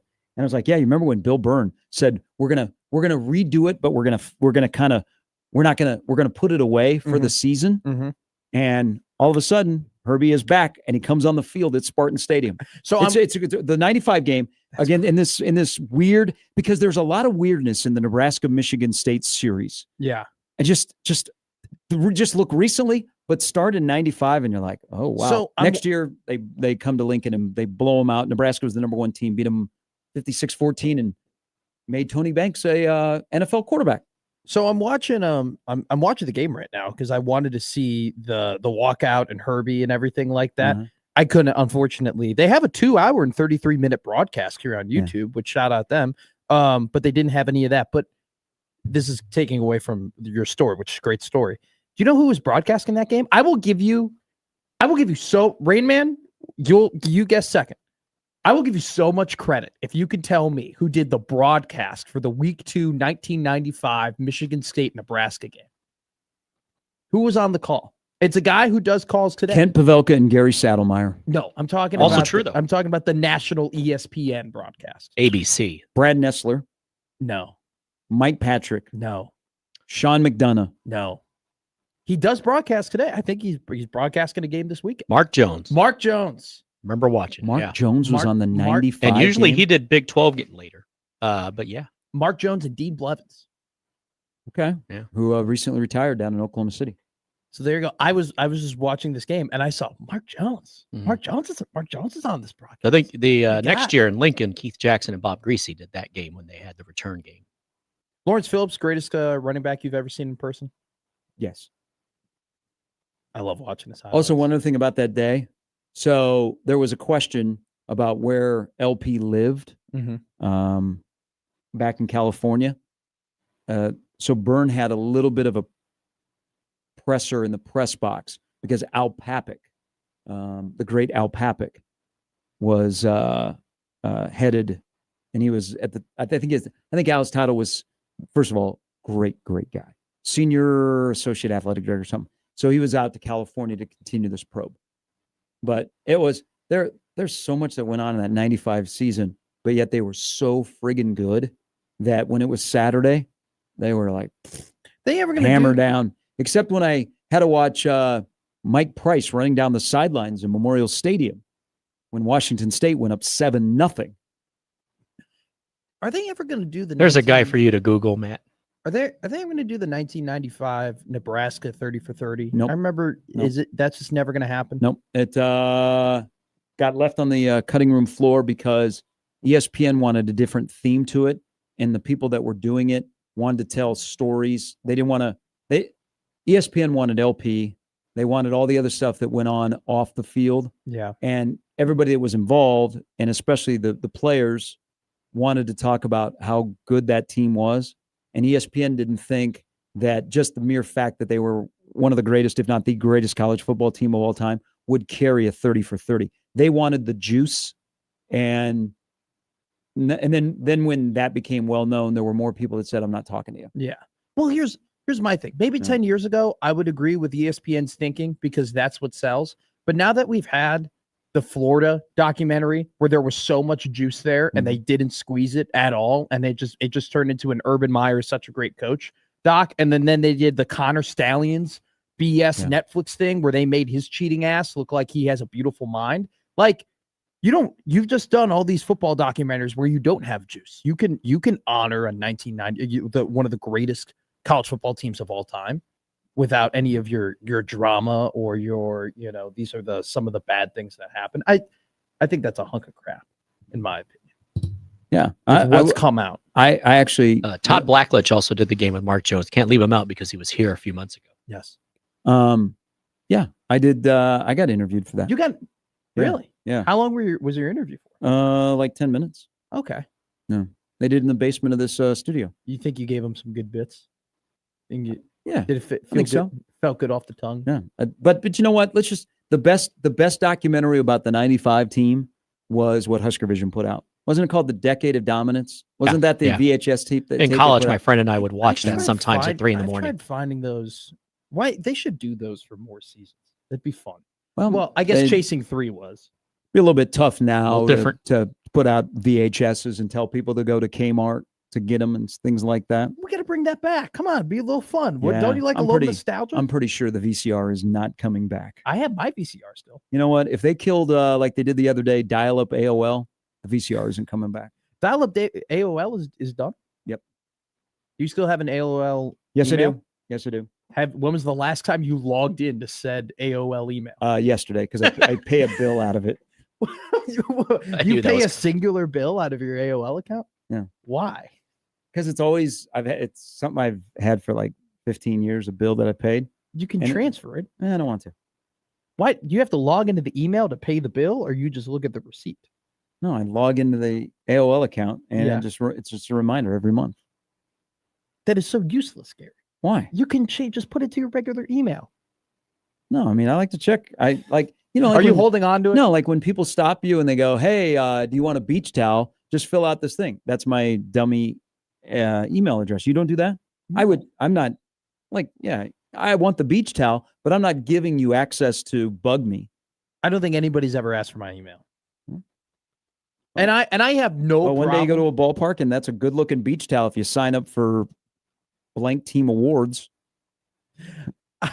I have no problem telling the people at the cashier when they go, "Do you want to sign up for rewards?" No, I do not. I do not care what you're about to offer me. I don't care what you're about to give me for free. Hmm. Now, I do hate now though at the grocery stores, they give you the coupon price, right? It would be like, "Oh, now this costs $3 less." But they don't tell you in the fine print that you have to sign up for their rewards program in order for you to get that. That's a hunk.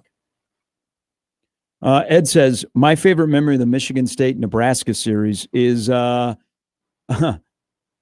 game in East Lansing in 2021. That's when I knew that Nebraska was cooked with Scott Frost. That's my memory. He goes, where is Connor Culp? My favorite one was the flea flicker that Miles Farmer gave up. And then I saw Miles in class on Monday and I go, "What happened, bro?" This is a weird series. It is Weird a things happen because in that game, Adrian broke his jaw. Yes. And he had a podcast that he couldn't do anymore. Well, and with, then with the person who runs communications for the Supernovas. Isn't it a weird world we live in? it's all about Michigan State. Look what Michigan State has done to us. What to talk about, reminisce about terrible memories that occurred. You know what? It's that Michigan State game was such a calamity that you really do forget the like 4 other weird things that happened in that game. I think my favorite moment from that game was the announcers being like, Michigan State hasn't gotten a first down all second half, and then the very first play of overtime, they run it like 20 yards. What was 20 yards? what was the thing that Frost said that Adrian had? Lockjaw? No, it was something else. It wasn't about because he didn't want to admit that there was a broken jaw. Was it a leg thing? I remember it being. It's not. I remember it being completely away from the body. I can't get syphilis out of my head, but that's not what he said. Whoa. It was something like that when he That- was asked about it because he got really perturbed when people were asking, does Adrian have a broken jaw? Why do you think? Nick says this is a great conversation for a bye week. Do you think that Scott Frost failed Adrian Martinez? I'll hang up and listen. All right. On that note, let's take a break. See, weird things happen. So when we look at a spread of 11.5 Saturday, Yeah, what will be the weird thing that is going to happen out of this game? I think Archie Wilson will end up like doing something really sick, really, really cool. You're like, remember when Archie did that? But it'll be something to like win the game, and then people will use it against Nebraska. They'll be like, well, they wouldn't have won if their punter didn't do this. That's what I think the weird thing will be. In 2021, Frost stated Martinez's shoulder injury from the Wisconsin game was serious enough to end his season. But I don't know. I don't know. That was post. Yeah, I think that after- was post, right? So I don't Michigan think there's State. I don't think there's anything that Yeah. has him talking about covering it up. I do remember it being weird though. Crazy. Nebraska has beaten in this series since Nebraska's been in the Big Ten a number 9 Michigan State team and a number 6 Michigan State team in Lincoln. What was the Michigan State team in 21 ranked? They were 20th. Yeah. Yeah. Lupus. That's what Brian. Lupus. Okay, to be fair, lupus and syphilis are different. Yes. Yeah. Yeah. What Little do you bit. mean, to be fair, there's nothing fair about Well, in that. case That's you just a confuse them a because they fact. kind of sound. Thank you, Tom. They don't sound anything So- alike. Lupus, syphilis. You get them No, differently. They end with an S. Yeah, a lot of words. Yeah. do. You're going to need medication to overcome those. Same thing. Be thing. incredible if somebody came down Same with thing. an STD in a football game.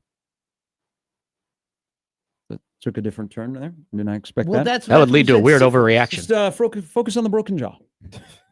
and lupus. Also, when was the last time Nebraska lost at home as a double-figure favorite?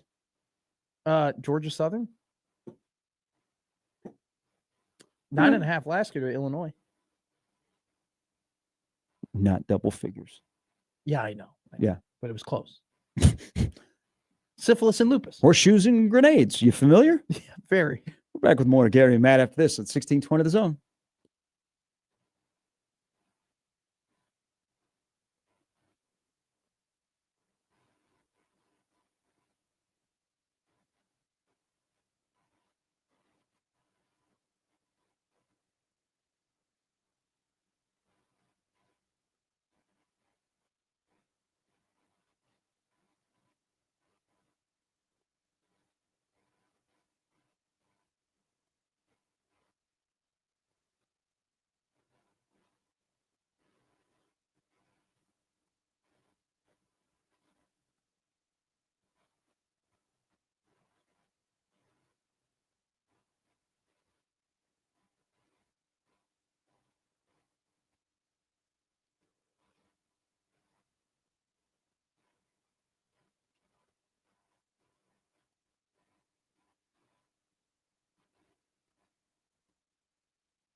So another thing about the 95, the week of the Michigan State game is the Daily Nebraskan. Thank you, Mitch. So the Daily Nebraskan had done a cartoon about Riley Washington. There was a caricature. Riley Washington had he'd been charged with attempted second-degree murder in a shooting earlier in August at a Lincoln convenience store. And he had practiced with the team since like the end of August. And the Daily Nebraskan did a caricature of Riley Washington in a prison suit. And T.O. banned the Daily Nebraskan from practice. That's crazy. That's wild. the week leading up to Michigan State, the week following, 1995.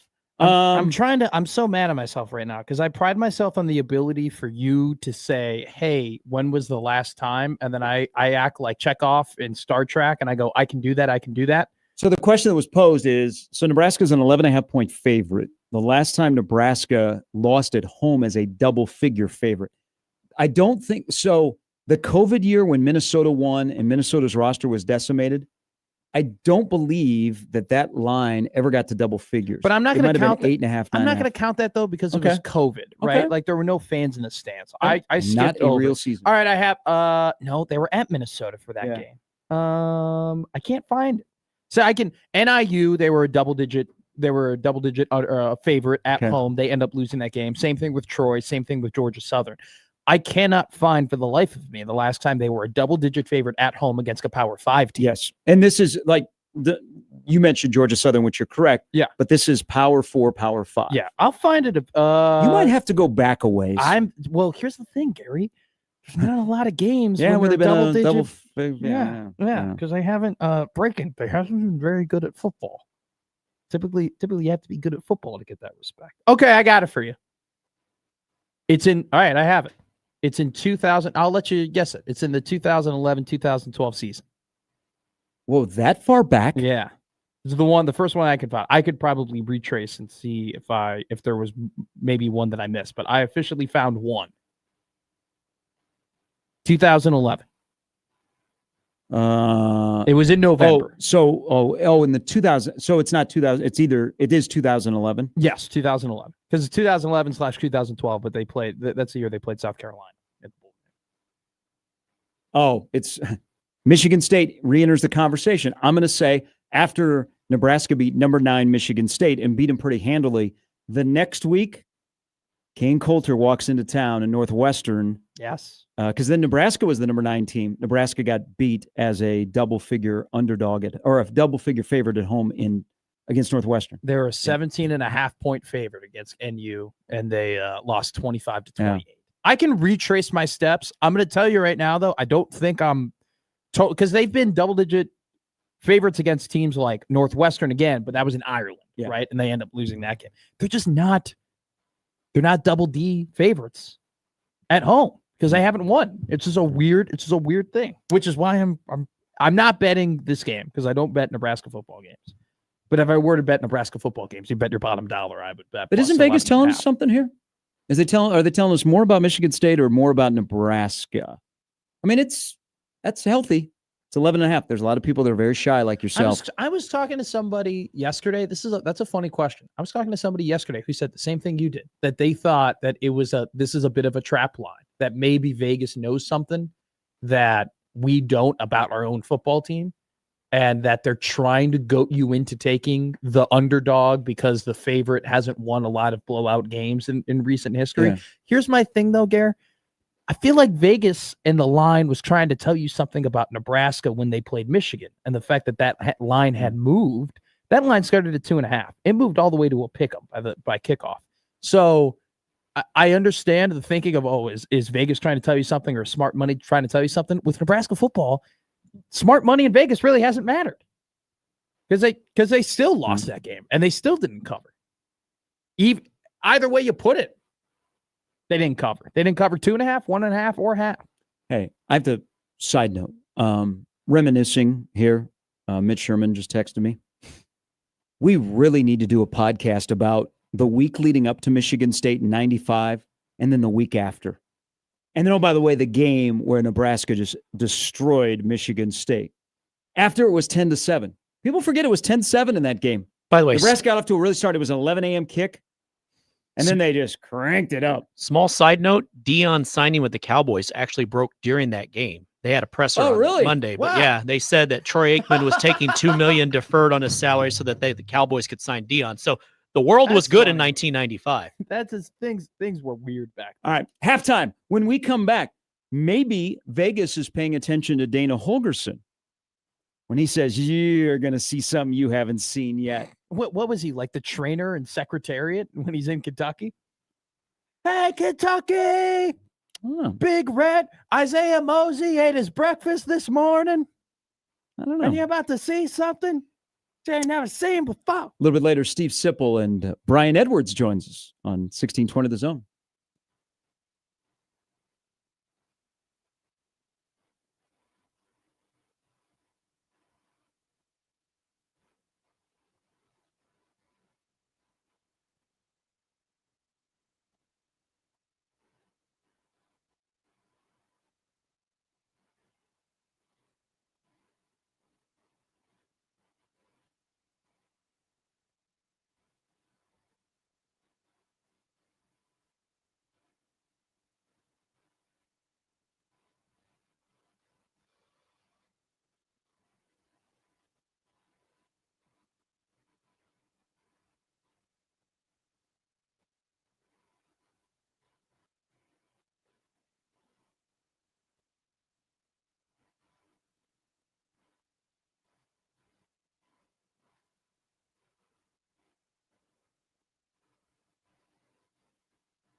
I just saw, though this should be bad for college baseball. Tony Vitello's name is mentioned for the openings with the Giants and the Braves. The Tennessee head coach who won a national championship in this town 2 years ago No. and is a great character. We cannot lose him No. to pro baseball.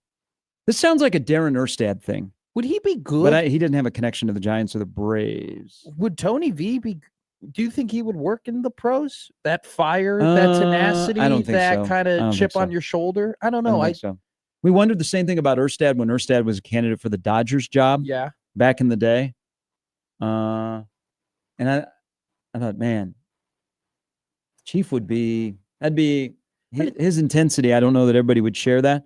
I don't think Tony V would like pro baseball. He's perfect for college, but his name like immediately popped up when the Giants fired Bob Melvin, and then Brian Snitker was announced he's not coming back. Like, I don't know if the rah shish kumbah, you got to go out and kick their ass would work over a 162 game season with a bunch of He'd have to high level pro athletes. Yeah, he'd have Pace yourself. to Yeah. definitely adjust to the pro game, that it's not 56, but it's 162. Like, I didn't think that Dan Hurley would really work in LA either. I know this is basketball. Yeah. We're talking about now him going to the Lakers, but I don't think like that cussing everybody out and getting mad at the ball boy and like every possession is life or death. Like, I don't know if that would work either. And Guy's not running out an infield ground ball yeah, in the pros. I don't think Tony V would enjoy that, but more and more, like Manny Machado can like lollygag on a ground ball to second base as long as he hits home runs like he did yesterday. J-Man on the stream says 1995 forward to 2025, beer in Memorial Stadium, sports gambling legalized now for 5 years, and medical weed legal in the good life. Smile, Tom. Ed says, boy, what was going on at the Daily Nebraskan in the 90s? The Daily Nebraskan was just producing unbelievable talent. Mm-hmm. But they had no guardrails when it came to the athletic department, whether it be the Riley Washington cartoon or putting a naked Scott Baldwin on the front of the Daily Nebraskan. do you guys They went toe to toe with T.O. because They were not afraid. I can't A lot of those men and women are like, moved on to really good jobs when they graduated. Mm-hmm. We had a good run of DNers. I've noticed this from like 2014 to now that I felt like journalism has kind of taken like there's less ruthless and journalism and just in general we're more cognizant of not to step on toes and stuff like that. Do you think, I mean, both of you, this is a question, both of you, like, do you think that that's taken a massive step back since the 90s? That just broadcasters and writers in general were just Well, people want their people to be PR spokesmen for the or I don't know. spokespeople for these Remember, organizations. there was more access back in the day too. yeah, You'd have like TO media availability every day after practice. You could go to practice. and then you go run.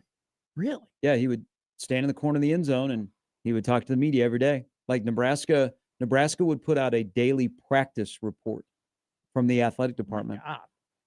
Now you have to like know people to know anything that Yeah, they don't put out a potentially go on. practice report. No. I mean, they have 3 days of weekly media availability. Today, Rule speaks. But speaking of Rule, real quick here, did you see who the guests are this week on House of Rules?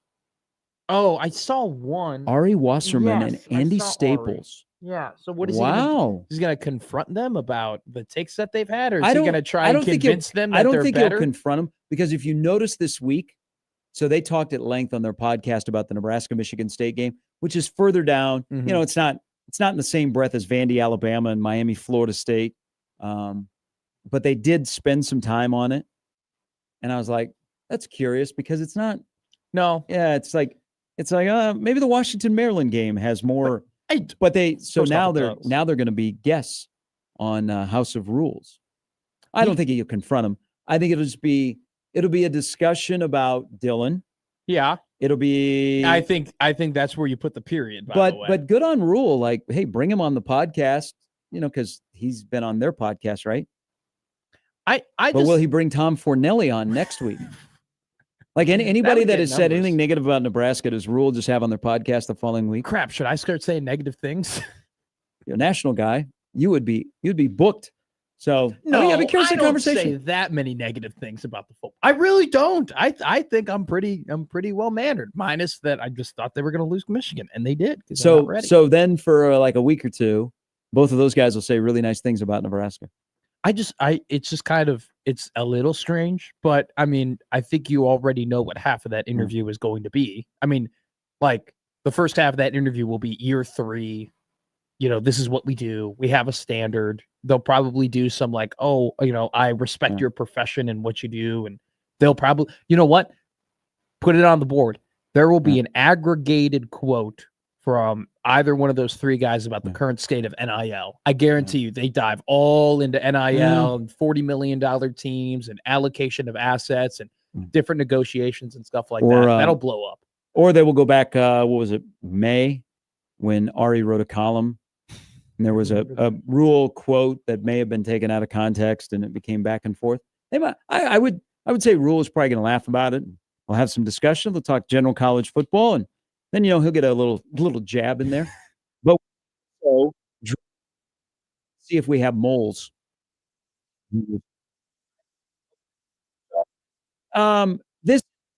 This is kind of Pritchett playing left tackle and Gatula playing right tackle on Saturday. Yes. They really haven't hid that because it makes sense. Mhm. So we're going to see that. But the comments this week of being kind of coy about especially running back, and then Dana going, you're going to see something you haven't seen yet. Do you think they floated it out there to see who internally would leak info? Or do you think it was just, I'm just blowing smoke and I'm just messing with you guys? Because, I said maybe two-back set, maybe there's really more Nelson, more Mosey, more Ives. But haven't we seen Demetrius that? Bell sneaks into the backfield if he's healthy. I think he was just blowing smoke. Okay. I literally just think he said that so we could start talking about a different thing. Huh? So it's very, very. I see where you're going here. like instead of talking about Emmett Johnson and Mekhi Nelson and like the actual points that matter and the statistics that matter and what their EPA is, he said that now you and me, the dummies we are now talking about, are they gonna use the I form? Are they gonna go with two backs? Or is Demetrius Bell gonna be back there? Is he gonna be in the backfield? Are they gonna take I don't know, maybe you'll see some carries from give me a Isaiah Hunter. Maybe he becomes a running back. So we start talking about that, and we stop talking about the fact that Emmett Johnson has 3.9 yards per carry against Power 5 football teams and has 88% of the snaps, and that ranks 90th on 136 teams. So instead of talking about what matters, we go, well, I wonder what Willy Wonka, everlasting gobstopper they're going to pull out of their ass and end up using. That would not taste good. You don't think it was just a float to see like we are actually doing something and we want to see who the mole is? Don't you think they would have addressed that like 3 years, not 3 years into a tenure? Like the moles are moling. I mean, they've been moling. The moles are moling. They are. I mean, like there are things that we have found out that we've put. I mean, even on the show in the 9 months, like that, they're not saying outwardly, and they've been doing it since the second he got in here. But like, if you say like you haven't seen yet, you've seen a lot. What haven't we seen? It would be. I think I'm curious on the two back. And it's more of a Latif thing when he's in the game. I don't know they'd run two back with Dylan. So we've kind of narrowed it down. If this is something that's going to happen, it's somebody new that's running the football. Well, I do think the only thing that I could think of, Or they're just like you were saying, is let's flood the market and cloud over some other stuff that's going on. that's 1,000,000% what I think. Yeah, you just But- you throw off the dog on the different scent. But I do think if we're gonna have a realistic conversation of like what is you ain't never seen this before, maybe they do give into the Teefies and they put TJ out there as a red zone package. Godspeed on Red Big Red zone- overreaction. Red zone package. That's the only thing. I'm not advocating for it. I'm just saying that's the only thing that I could think of. That would make sense. Okay. So I've kind of tongue in cheek and downplayed this because I don't want to take a $3 million quarterback off the field. Yeah. But he is what he is when it comes to legs. Would Harburg be a better option than Latif if you're going to have somebody in the backfield to run the ball? Okay. So Who's more used to running the football from the quarterback position? That's a great question because I've thought of this too with the whole Harburg as a runner. Look, Harburg was not a good passer. Okay. His completion percentage was not 68% or 70% or anything like that. He was a very subpar accurate quarterback, Mhm. right? But it's not like he forgot how to throw the ball. I'm not saying that you drop Harburg back in like the shotgun or anything like that and you ping it with him. Absolutely not. But I do still think that you could use him like, oh, fake pop, or, here's a pop pass, or Mhm. here's like a roll right. Oh, we didn't think, and he can still throw the ball. So I don't think I think that you could still use Harburg as a dual guy like that, and that he's done it at a P5 level. TJ hasn't. Yep. So I think that if they were to do a different red zone package that didn't include Dylan, that I wouldn't be surprised if they lean more toward Harburg because, hey, he has thrown a ball in a Power 5 football game before, and we have put him in situations where he needs to read the defense and the game, the ball's in his hands and the game relies on him. Not that he always came through in those moments. But yeah, I think you can make an argument for both guys, honestly. Harburg's carried the ball 3 times. He was on the goal line or in the red zone twice against Cincinnati. I just want him. I want them to flare him out. I want them to run him in motion, cross the line of scrimmage. As soon as he passes the ball, they snap the ball. Then he gets out another 8 yards, and then they pin it out toward him, and then they tell the wide receivers to block because we haven't seen him get upfield yet. We haven't seen him actually turn upfield. All we hear about is 22 miles an hour, 22 miles an hour. One of the fastest guys on the team, runs like a horse, this and that, and they have not put him. They haven't used routes, and they haven't put him in situations to actually get him turning upfield. Granted, Gary, this is a very there are a bunch of other fish to fry on the Nebraska offense before we start talking about Harburg turning upfield. I'd like them to do it once, though. Been a while since he's thrown a pass in a game. But what would say a nice little pass at the 5-yard line? In a bunch situation where everybody thinks you're going with the tush push, and all of a sudden Lindenmeyer leaks out. Yes. And you're all alone, and you just. He can do that. I might make that as my your weird play of the week. My too specific, way too specific prediction. Okay, so yours is that. Mine is Archie does something that saves the game. In the fourth, he does something that really changes. We're going to drop the fourth quarter in there. So you think it's going to be? That's right. You are. What were you? 24, 23? 28-24. Okay. I think this is a close football game. This isn't really the numbers and the analytics and all the BS that I spew to you about EPA and PFF and DVOA. All of that stuff points to what you are alluding to, points to your score, 34-21. Mm-hmm. I just think that this is kind of a weird situation where they're coming off, they're licking their wounds from a loss. Michigan State, while they lost as well, still feel pretty good about the performance that they had in bad circumstances against USC. I think MSU is going to come out and they're going to have energy. And I think Nebraska, they can't be woe is me. They can't have their head down. They can't be saying to themselves, oh, our next shot to really make the playoff is against USC in 5 weeks. No, they got to come out there and they got to be strong. And I don't know if that's fully going to happen. I don't know if I fully trust the team to do that. I think it would be a major letdown if they only got 28 points. Against this defense, yes. Yeah, you're at 28-24. I think there would be a major letdown. Yeah, they won, but they only scored 28 against a team that gave up 40 to Boston College. Yes. Even gave up 24 to Youngstown State, but then gave up 45 to USC. And Nebraska only scored 28. I think that would be a letdown. I think this has the feeling of this is a 5-banger touchdown day. See if we can add a couple of more. I do think that the only way, not that I agree with this. I mean, USC put up 523 yards. Well, and by the way, you just said this too. 40 points against Boston College. Boston College had a fumble at the 1-yard line on the first drive of the game. It should have been 47 points at the end of scoring. They should have lost that game to Boston College. But real quick, not that I fully agree with this, but I do think we're at the point with this team where it's if they're not covering the spread, then you kind of feel disappointed. Where it's if they end up only winning this game by 4, 6, 7 points, there's going to be a big conglomerate, I think, of people who are disappointed by that. I don't know if I really.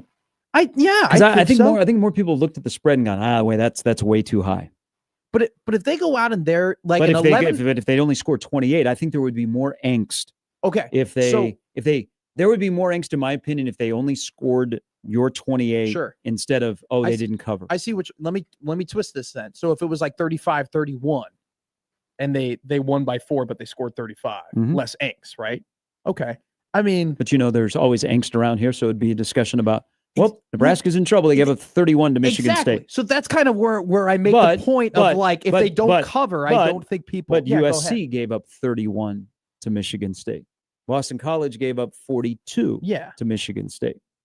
I just, for me, how I look at the program, if they can win a game like this that they've lost, regardless of what the score is, then I'm going to look at them and say, hey, tap on the ass, hell of a job, good stuff, way to win a football game, way to bounce back from a loss. I'll look forward to hearing you on Bigger Overreaction to keep that theory. If they end up winning, I don't think I'm really going to have a whole lot of like Win at the last angst. second. To me, I'll Okay. probably end up spinning it, being like, you know what? They once again they made a big play when they needed to make a big play, and these are the types of wins that they need to have and practice doing. I just this program has just lost so much over the last 8 years now, where I just don't know if I'm ready and willing to put them on this standard that everybody else is playing at. I think they need to take some steps. I think they need to take some baby steps. I think they just Ain't no win baby steps, games. brother. This is year number 3. All right. You're on full go. There ain't no baby steps anymore. But it is like, but winning it's it- like, you know but- what? We ain't taking baby steps. Okay. I'm not a toddler that's, Okay, maybe- like bounce, bounce, bounce, fall down, bounce, bounce, bounce. Sure. Okay. Sure. I need to start to take one step forward and then take another step forward instead of what Nebraska's been is 2 steps forward, 1 step back. But I see. I don't remember stepping backwards as a kid when I was learning how to walk. I was always forward progress. I think baby steps is probably the wrong word, but I think a win is just a massive step no matter how you spin it. I think it's just Well, a big yeah, step off no of a matter bye how you week. go. Yeah. So I think just my point is just that regardless of what the point total is and how many points they might win by, I still would be. Yeah, I'm not going to look at the line. I'm going to look at how many points they score. You got a young defensive line for Michigan State. You don't overthink this, in my opinion. Yeah. Nebraska has an opportunity to put up some crooked numbers if they play the way they're supposed to play, and if they correct the mistakes and they get just an inkling of better tackle play, and you keep your quarterback upright. I think he's got a crooked number, big day, highlight reel day ahead of him if Nebraska doesn't shoot themselves in the foot. That's how I look at this. The only caveat to stunt them is the wind. Yeah. But then seriously, no, then great it's point. not a Dylan, it's a half a Dylan day with a dose of run the friggin' ball and run it with success when you want to. Well, that would make everybody. I mean, that would be the one thing that would get everybody fully husked if they were able to pound the ball and win a game that way. All right, Tip's coming up in an hour. Usually when he joins us, he is fully husked. All in on info conversation. Walking his dog in his car He's promoting something from Applebee's. in a hall. Yeah, I saw they have He's a got an deal. NIL deal with No. Applebee's. If you go to the riblets? Applebee's, Applebee's and you whisper the code into the waiter or waitress's ear, then they give you like a buy one get one free type deal. What? You go Husker. Whisper? You have to whisper it? You say the code. I'm kidding. You don't actually whisper. You just go and say, "Hey, I listened to this podcast and the code is this." Code And they word give you a- SIPPLE. and then they give you a deal. Is that on their latest one? Because I have the one that dropped 2 days ago. I've not listened to yet. I Is that think, what they said on there? yeah, I think that's like their deal with Applebee's. That if you go to an Applebee's and you just say I don't know what their code is. Cheddar's is very sad this morning. They've lost a great client. He'll join us in an hour on 1620 The Zone.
All right, coming up on Saturday, Nebraska, Michigan State at Memorial Stadium. The homestand is over after Saturday. Nebraska's got to go play a true road game at Maryland next week. But they already went on the road to Kansas City, Gary. True road game. That'd be interesting. Keep an eye on Maryland, Washington. Maryland wins that game. Maryland is, they're right now one of the 20 teams in college football that are unbeaten. They're I not would ranked, bet. are they? I don't think so. I don't really look at the rankings, if I'm being honest. Can I be honest with you, too? I didn't know who the number one team in the country was on Monday until I woke up and I go, oh, who? Did they give it to Oregon? And then I was like, nope, no, they didn't. Give it to No. Ohio State. Hey, get ready. We'll have Ohio State, Oregon 2 times this year. Oh, you're already calling it for the Big Ten championship? Wouldn't that be great for the Big Ten to have Ohio State? Would be great for the sport to have Ohio State, Oregon meet in Indy in December and then turn around and play for the national championship in Miami in Oh, January. I just assumed when you said twice that they were going to end up, they have a regular season game schedule. But coming up on Saturday, before you go into the stadium or before you start to watch the game on television, don't forget our pregame show. Every home Husker football game, John Bishop, Michael Severe. It's a good listen. It's a good interaction. Please stop by, take selfies with them. They'll be at the Blur Tailgate in Lincoln. Now, you can hear it not only on the Zone, but on the future home of the Zone, 101.9 The Keg. You're really trying to push that. Why not? You want that signal. Brought to you by Chandler Conway, PC, LLO, and Sodaro Law Group. More information, go to our website, 1620thezone.com. Also, to all of our friends this morning that are listening, may you have a meaningful Yom Kippur. Yes. It's, Very good, Gary. That's great. Will you Wow. pat me on the back because Yeah. of my knowledge of Jewish holidays? Yes. Well, I come from He the most went to a Jewish bar town in mitzvah. America. Oh, currently in a relationship with someone who is Jewish. Oh, I didn't know that. Yeah. I'm sorry. Okay. Way to know your co-host. Well, I know you're in a relationship. I haven't met her. I so I don't even know knew her that. or anything like that. All right, Rachie. Different note. Yesterday, the wild card baseball was going on, and we have 3 games. We call that a triple header. We have the Guardians and the Tigers. Then we have the Cubs and the Padres at 4:08, and then at 7:08 tonight we get the Red Sox and the Yankees. But while teams are waiting to find out who they play, did you see what was going on in Seattle yesterday? No, I did not. What's going on in Seattle? So Seattle, like all the teams that are still waiting to play, had like an inter-squad scrimmage. Yeah. Phillies did it too. Yeah, so that's what I saw. Well, and Saw there's the Phillies. Brewers did it, and there Oh, is that was funny. they got on the home plate umpire who looks like he might be like a college umpire locally in Milwaukee, was calling balls and strikes, and they had the ABS up on the video board, Yeah. so they could tell if he was right or not. So the tweet that I saw is that he was an assistant coach Okay, for the team. okay, so And that's maybe why they were giving him the business. So they knew him really well. but he was and they dressed were- as an umpire. Oh yeah. Yeah. They did the whole getup. I Yeah. think that's genius. That's Um, awesome. So speaking of being dressed, the Mariners had a inter-squad scrimmage. I like him. I think he is so great for the sport. I think Ichiro is addicted to wearing a baseball uniform because Yeah. he was playing yesterday in the scrimmage Well, for the Mariners. He was actually. I didn't know. I Yes. did not see that. Yeah. Did he look good? Did he look in shape? Did he? Well, It's Ichiro. I He'll think- always hey, look good. Could he I think give you he- a I think couple at bats? I think Ichiro could fall out of bed and get a base hit. I don't know. I mean, how old is he now? He's got to be in his 50s. He's I don't- ageless. I don't care, man. He goes to Ichiro. spring training and takes BP, and he can still say, "Hey, I'm going to hit it off the foul pole," And he just and within a couple of swings, he will hit it off the foul pole. be a great test experiment if you put Ichiro in a playoff game right now. Gave him 4 at bats. What would he do? I think he would probably not get one hit against the. By the way, we didn't drop this. The San Diego Padres average pitch or average velocity, Yeah. was their bullpen was 100 miles an hour. Out of the 4 different guys they brought out of the pen, Mm-hmm. 100 miles an hour is the average velocity of the pitch. What are they feeding these kids? That's What's going on? baseball today. Ridiculous. Greg Counsell will take him out of the game if they hit 100 and say, can't do it. Let's see. We don't want Choday pitching to Machado in the first inning, but let's have him pitch to him later in the game. I get that. I Makes get that. complete sense. I get that. Hey, my relationship with my manager is day by day when it comes to managing the bullpen. Game 1, loved you. Even though I was like, Matthew Boyd coming out of the game this early. Yesterday, I'm like, Made no sense. what are we doing?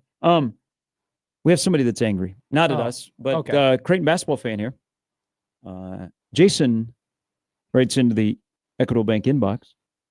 He goes, as a Creighton fan, he goes, I love the coverage that 1620 The Zone gives to the Jays. And I like listening on the radio. Sometimes it's more convenient where I'm located than watching on TV. But can you explain to me what is going on with their schedule that was announced yesterday? Why are there so many games on Peacock? Thank you. Welcome Well- to the new world of streaming.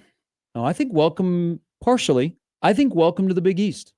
So the Yeah. Big East, they got the national championship a couple of times in the last 3 years, and they're swinging at the top. And they got Patino, Mm-hmm. and they're in the nation's largest television market. They're like visibility. So you're kind of paying for visibility if you're a diehard of the Big East. Now, 10 Peacock games seems like a lot, but get better, Seton Hall, Georgetown, and DePaul, and they're not going to be playing on Peacock. Welcome to everybody's world where we've got to pay. We got to be at different places, different streaming services to watch our favorite teams play.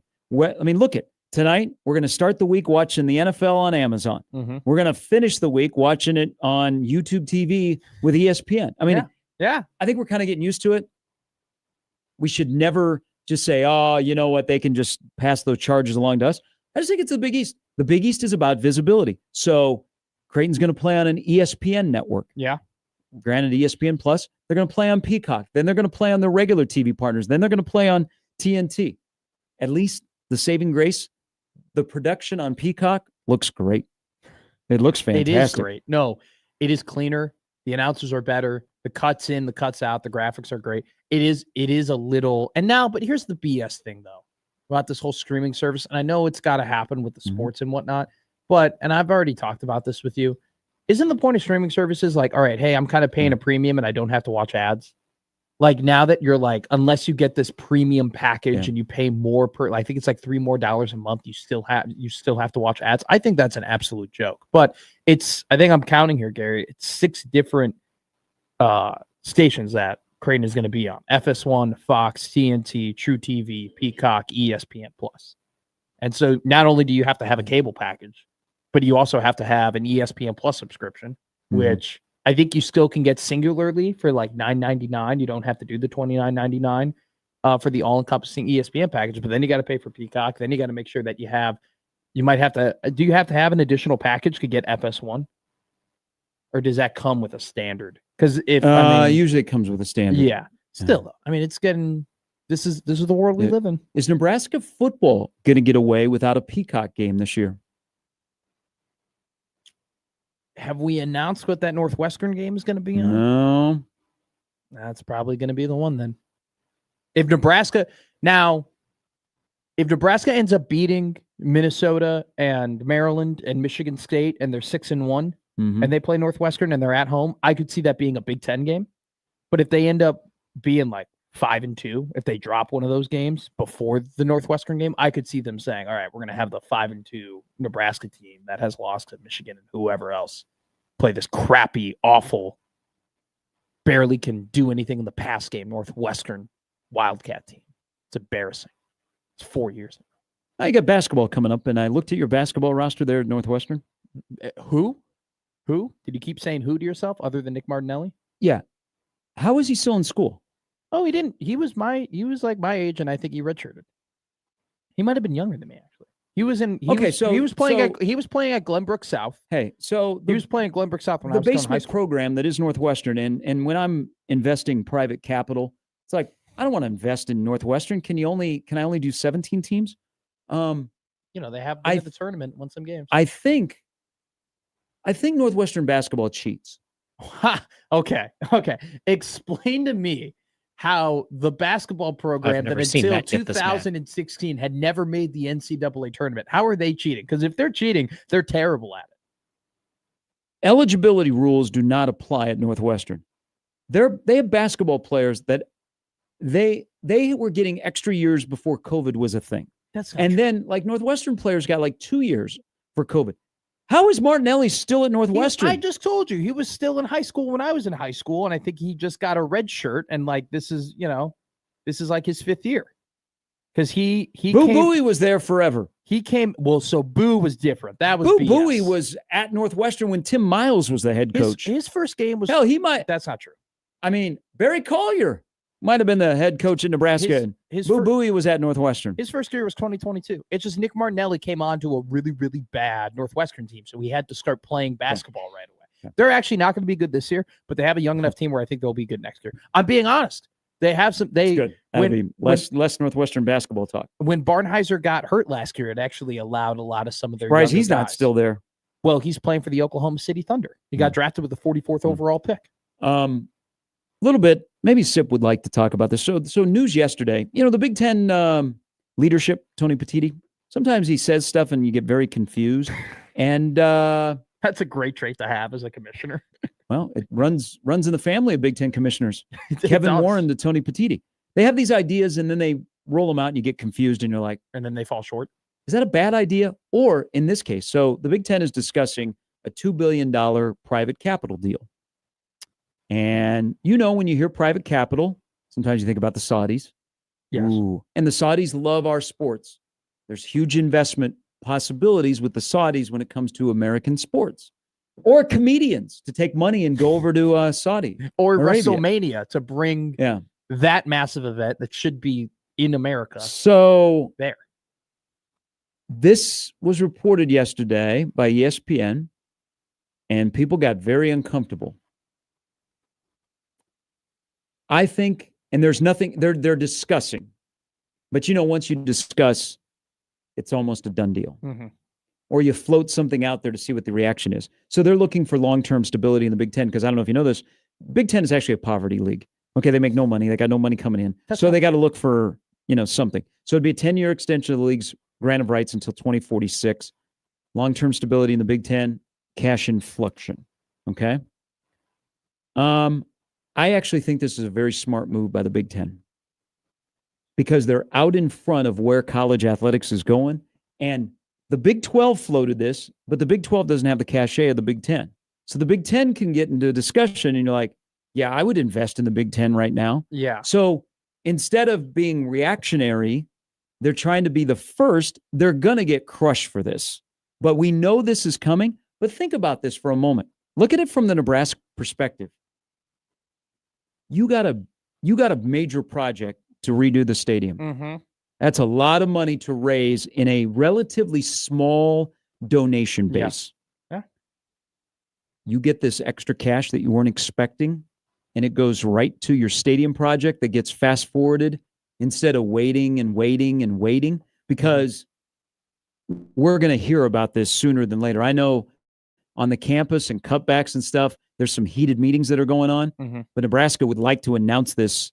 I think probably it won't happen until the 1st of 2026. Yeah. But it's happening. But if all of a sudden you have this extra money that you were not planning on having, aren't you like, okay? Well, or other schools in this league that also have stadium projects that are either on the back burner because of NIL, rev share. Sure. All of a sudden you got this little influx. As long as whoever is investing doesn't have the final say, that the Big Ten still keeps their voice, I'm for this, and I actually think it's a good idea by the Big Ten. So first off, Troy Dannon was quoted in this article on ESPN. And I think Troy actually had a very good quote about they were talking about jersey patches. Yep. And he was like, if we're going to do jersey patches, I would like everybody to have the same jersey patch in the Big Ten, make it like a Big Ten deal, which I actually think is very smart. I think, and now I'm not a financial expert, okay? But when people hear Clearly. yeah, thank you. Clearly, When people I've hear heard though- about the McSports book. When people hear though, I would love to know from a financial expert, is there a difference between private capital and private equity? Because we've heard all about private equity money, the Saudi money, the Riyadh money, all Turkey, all that stuff. That's been private equity. This is being described as private capital. So I would like to know from somebody who actually dabbles in this, is there a difference between Yeah, the I mean, these are funds that are Yes. invested directly into a business, the business of the Big Ten, Yeah. from private sources, rather than doing like a public stock exchange. Okay. So then another one too, though. This was the important quote that I found here, where on the ESPN article, where it says, and I'm paraphrasing, it was like, "Don't take this as the Big Ten is selling a piece of itself." Mhm. You know, take that they're making a new, they're going to have a new entity called the Big Ten Enterprises, and they're going to be able to have some revenue and make some money and whatnot. But it's not going to be as if, hey, the Big Ten is selling 20% of itself, Yeah. or 50% of itself to these, random ass Yeah. people who To are make then a gonna- profit. Yes. Which is So- private equity. So that is like encouraging. So from that standpoint, if they can have somehow managed to make more upfront on this $2 billion investment and be able to give all of this money Mhm. to their Big Ten schools, and they haven't lost any control, I think that this is exactly what Big Ten schools need. And you talk about Nebraska football or the stadium project, but I'm sure there's smaller schools like Northwestern and smaller schools like Rutgers or smaller schools that aren't necessarily investing a ton of football who look at that money and say, great, Yeah. we're going to be able to be competitive now. You got to be in a good spot. Like the problem with the Big Ten has too many bottom athletic Yes. departments. They do. They don't have enough top level athletic departments. But there's another part of whenever this comes out, you get the same response of, well, this is the direction that college athletics is going. It's professional sports light. Now it's professional sports medium. I'm not happy with it. I asked the question, and we do this in the off season about trying to figure out the playoff, trying to figure Yeah. out the NIL, the Yeah. transfer portal. My Saturdays have been pretty good. I enjoy the football I'm watching. I enjoy going to games. Okay. I'm still going on Saturday. Saturday still means something to me. We do Saturdays well. Monday through Friday, we maybe struggle a little bit. But if you are so upset about the direction of college athletics, I'd love to hear if you stopped consuming the product, if you stopped watching the sport, have you stopped supporting female sports, which I think female sports are in trouble. Female/Olympic sports are in trouble in college athletics. It's not going to happen tomorrow. It's not going to happen next year, 5 years, 10 years. But I think we're in a spot where that's going to happen when the bubble bursts. But I think you're still going. I think you're still going to support you might be just supporting your local team more than the national product. But I'm still, Saturdays are still pretty fun, right? We're still watching. Oh, We absolutely. got 10 million people watching Georgia, Alabama. But God, that sport sucks. Look, the whole thing with the whole sports washing and the private equity and the Saudi money, I'm not going to be political or comment on that or how I feel about that. But I'll just tell you straight up from a factual, this is a fact. The sports that they've invested in have done well and the products have improved. Boxing has profited greatly from that investment. Love it. We get more Jake Paul. Different. We got Bud and Canelo. That wouldn't have happened without. And you know what? Bud and Canelo fought, and you know what quickly happened? Jake Paul is going to. We were on to Jake Paul, and people got more. ESPN showed me more of Jake Paul than Bud Crawford. But wait. You're totally right, and we have a long way to go in boxing. We have a very long way to go in boxing, but that event happened off the back of that private equity money, and it was a great event, and it did a lot of really good things for the sport and for people that we like. You look at WWE. WWE has had a better product from a streaming perspective, from a entertainment perspective, from a pyro perspective, from a camera perspective. They've been able to do so many different things to elevate that product in part from that investment. So I'm not saying I support it. I'm not saying I'm not getting into that. But what I am saying is that the sports that have gotten those investments have improved, which is something that you can't fully discredit. Live has fallen off. I mean, that's been terrible. That's been awful. But And just because they roll out and you have no idea where it's at. And also team golf. Maybe if we were better at Live, we'd be better in the Ryder Cup playing team golf. that I don't. We have college football as NFL light. Are we ready for? We've never had a professional sports franchise full time in the state of Nebraska. The Kansas City Omaha Kings don't count. Are we ready for our first professional franchise in Nebraska being the University of Nebraska? it kind of operates like it already. I think we're already there. I think there's a difference between private capital and private equity. What's the voice of the Big Ten? But the Big Ten is getting out in front of this because they're not the only ones. They're the ones that now become public about this. Yeah. But if I got a stadium project and I need some cash, If you're not losing control, this is a slam dunk. I Yeah. think. all right, Steve Sipple, Brian Edwards still to come on a Thursday morning on the 2nd of October. This is the anniversary of Vince Scully's last game as the voice of the Dodgers when he signed off in San Francisco. That was special. Miss Vin, but we get 3 wild card games today, just like Vin would have wanted. We're back with more after this on 1620 The Zone.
If you missed it earlier, a couple of things surrounding our good friend Matt Verzal.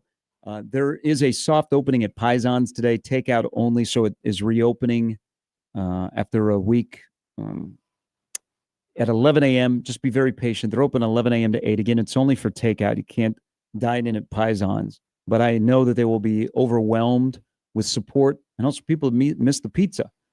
So just pack your patience if you're trying to get into Pisons via the phone.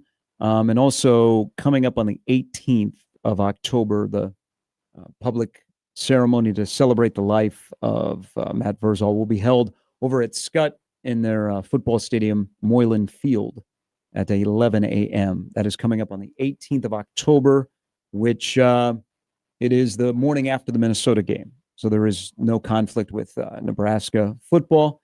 And we hope to see a lot of you there. There will be a lot of people there. And that is coming up on the 18th of October. A couple of quick responses to our discussion about the Big Ten discussing a $2 billion private capital deal, capital, quote unquote, equity. Just do this. Something like this would make the NCAA cease. So have it cease, rebuild it. And this is what we need to do. Super League, but only for football.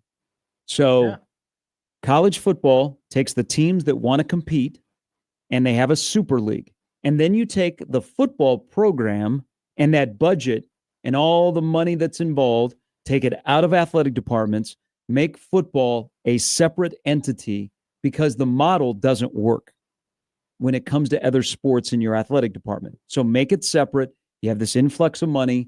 So you're operating, you got your pro team as your college football team, and then you have your regular collegiate athletic department. But I think if this happens, and it's going to happen sooner than later, that's where we're going. I mean, we're going to the Super League, but if I'm one of those basement teams in the Big Ten, I got to start looking over my shoulder because there's too many of them in the Big Ten compared to the too many powers at the top who are like, man, we have a seat at the table and our seat is bolted down. Well, I agree with that. There are way too many teams in the Big Ten who really just don't care about football, who are just really. I'd be cautious to say care. I would say Just- the ability to compete on a regular basis. isn't very high. Yeah. You know, like there are too many teams where if they win 6 games, it's a good year. Mhm. I don't think that is necessarily the healthiest thing. Also, too, I mean, I have one caveat though with this whole private capital investment. Or equity. There needs to be some sort of assurance from the Big Ten to these schools that, hey, we still have control. The commissioner still has control. This investment, anybody associated with this investment is not making any decisions. There will never be a point in time where we hand over or where they start making decisions. This isn't going to be a thing where the deal is up in 2046 and then, hey, you guys now own 20% of the Big Ten, or you can make enough. No, there needs to be an exact assurance that says, Tony Petitti and the Big Ten, we are at both hands 10-2 on the wheel of what the Big Ten is, and we are not going to let go. This is simply just a investment where we believe we're going to make more money here than we would in our current model. And we're just adjusting to the models that we think would benefit us in sports. That I need that assurance.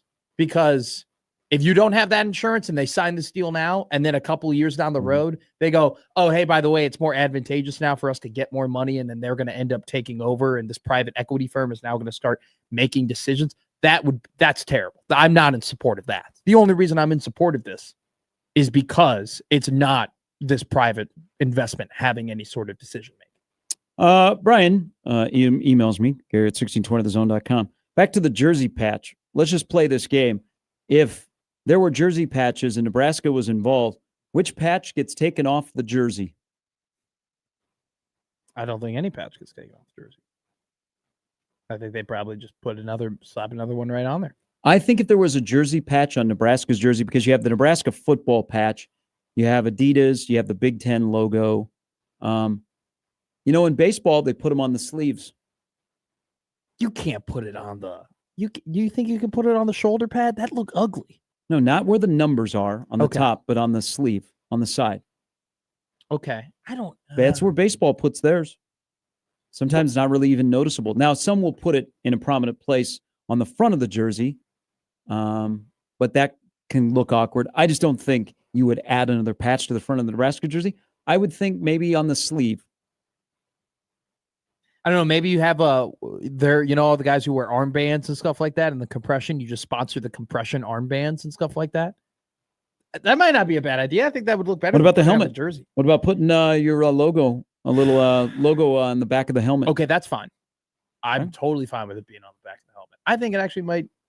It wouldn't change the aesthetic of the helmet if you just put it on the back. It might also help around here if it was a national brand and not a Nebraska thing, because there may be pushback against a local business in the state that has their logo on the uniform. Mm-hmm. Because there's some people who are like, man, we'd love to be on the field at Memorial Stadium, but geez, people would lose their mind on our business. But if it is a networking deal that is owned by the Big Ten and it's a national thing, you could say, well, this is a Big Ten thing. That's interesting. Instead of going, don't worry about that local, who that would be like, I can't believe you guys sold out and you're on the field and you're at midfield and you're on the uniform and screw you, I'm never buying a truck from you again.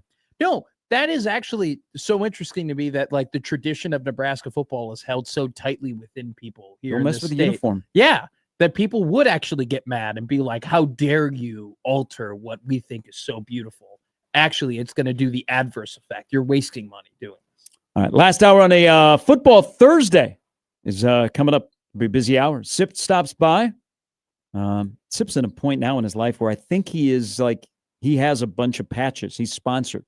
He looks like either a NASCAR driver or a golfer, and he can do neither. Did you have that on your bingo card that he would be tweeting out an Applebee's promo?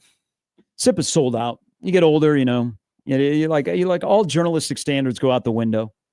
He stopped listening to Bruce Springsteen and started listening to anybody who. No, that's not possible. All journalists must be Springsteen fans and have access to a ticket to Springsteen's movie.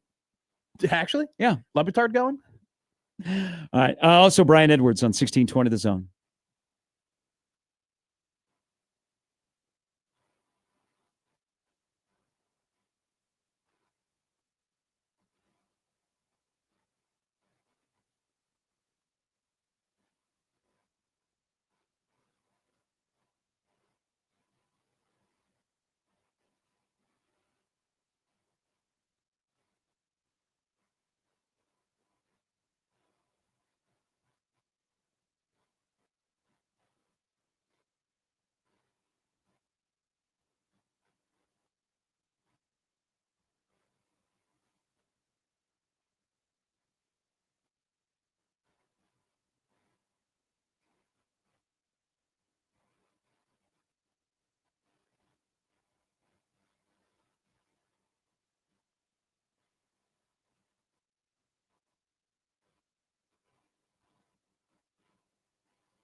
Doubt about it.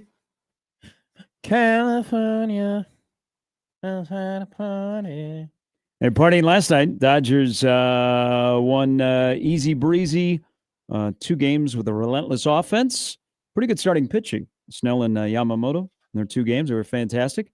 Now they move on to take on the Phillies. Not a Dodger fan, not a Dodger hater. I'm a lover, not a hater. But I like watching Ohtani and Betts.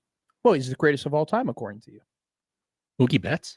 Well, Mookie Betts is hitting 299 in the month of September and actually is playing like gold glove style defense at shortstop, which is incredible. Betts but is- no, Mookie Betts is he's a fine baseball player. he's a great But I like bowler. watching both of those guys at the Have you- top of the order. Have you seen Mookie bowl before?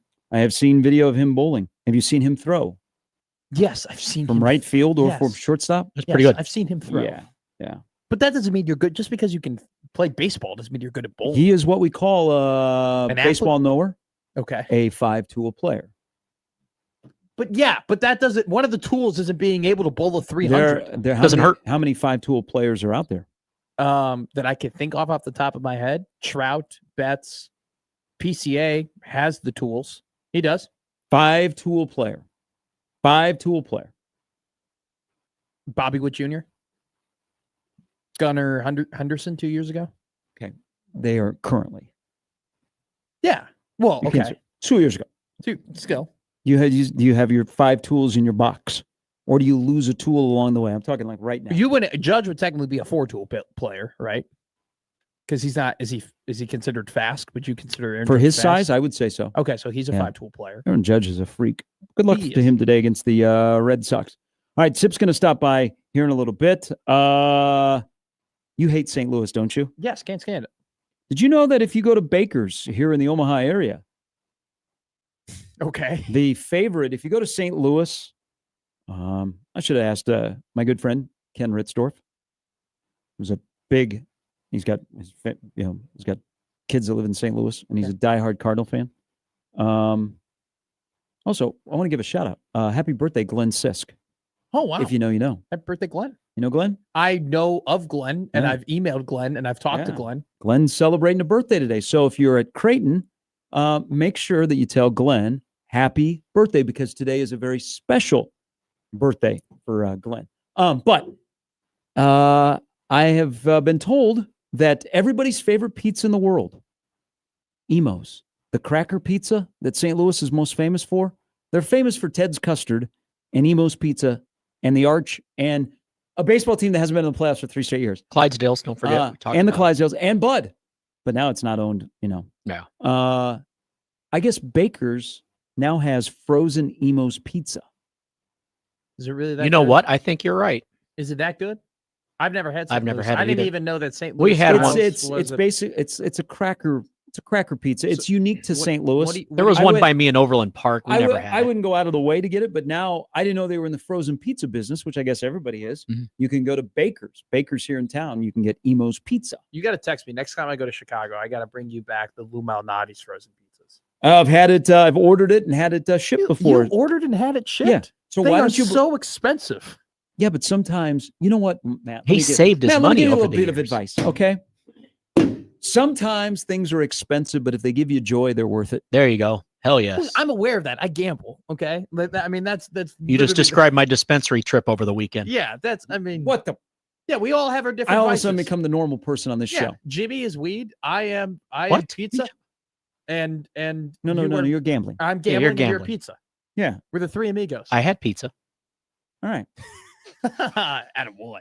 I did too. Actually, last night Domino's had a great deal.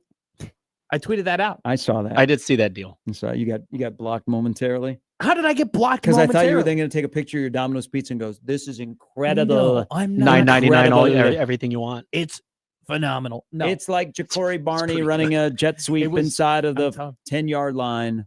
it was an incredible deal. Those 2 toppings on a medium pizza for $6.99, and so you get 2 pizzas, and then I split the other pizza with somebody, and it was a great deal. Well, what do you go with? Ooh, I my- got pepperoni and my- green pepper. my mailman has just threatened that he said, "Mailman Todd, you better hope your pizza doesn't come through the post office." Why is it not a? First off, you text your mailman. Mailman Todd, everybody knows Mailman Todd. I know all my delivery people. Even the Amazon guy? I don't do much of Amazon. Really? I only get Amazon to watch football. I Okay. guess, and I don't order a lot of stuff online. So Al Michaels delivers stuff Yes, to you? Or yes, are you texting to yes, him? yes, Oh, he you does. can text Kirk. Yeah, I could. You can text Herbie. I He could. can bring Peter, I could. Yeah. not that Peter. If we ever have Kirk Herbstreit on the show, he must bring his dog, and Connor must be here. That'd be great. Okay, I'm gonna make a bold prediction. All right, because everybody's speculating on what Nebraska is going to do that you've never seen before with a running back. It's a You know smart what? stream. I've seen a lot of football in Nebraska. They've done a lot of weird things in the running back. You know, could they bring back the diamond formation? You remember that? No. I know. Hey, people that didn't know anything about football, when they would see Bo's teams line up in the diamond formation, they lose their mind and they go, "Diamond formation, diamond formation." When there was a You know what? trap- I got excited about the triple option formation, the I formation. I think it was 2 years ago. This team ran a wedge. They ran a wedge run, Mhm. and I was in the press box. You were probably there. Everybody freaked out about it. Everyone's like, "Oh my god, they ran a wedge!" Okay, so that's what we're down to is what will we freak out about? But I'm going to tell you, somebody in this group will carry the football on Saturday. You ready? Okay. Riley Van Poppel, Okay. Oh, I like Cam this. Lenhart, Okay. Heinrich Harbert, All right. TJ Lateef, Okay. Jalen Gramstad. No. No, Eliminate. I'm going off the list here. Are you going off of like uh, if he's a Marcos Human Victory Davia. cigar? Davia, no. Davia is not. I'm just gonna- going off the list here. Also Parker, Booth, Genatone, Jamarian Parker, Connor. Nelson, No and no. Hmm. Well, Booth maybe.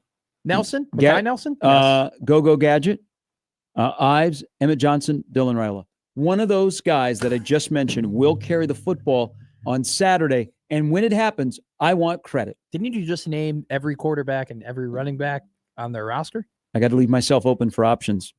I may have mentioned somebody in there that you would not expect. Okay, I did not mention the guy that You actually think might carry the ball? hasn't played football in 500 days. He might do something. Well, That's a hot take. I just, He might do something. Might also not play. yeah,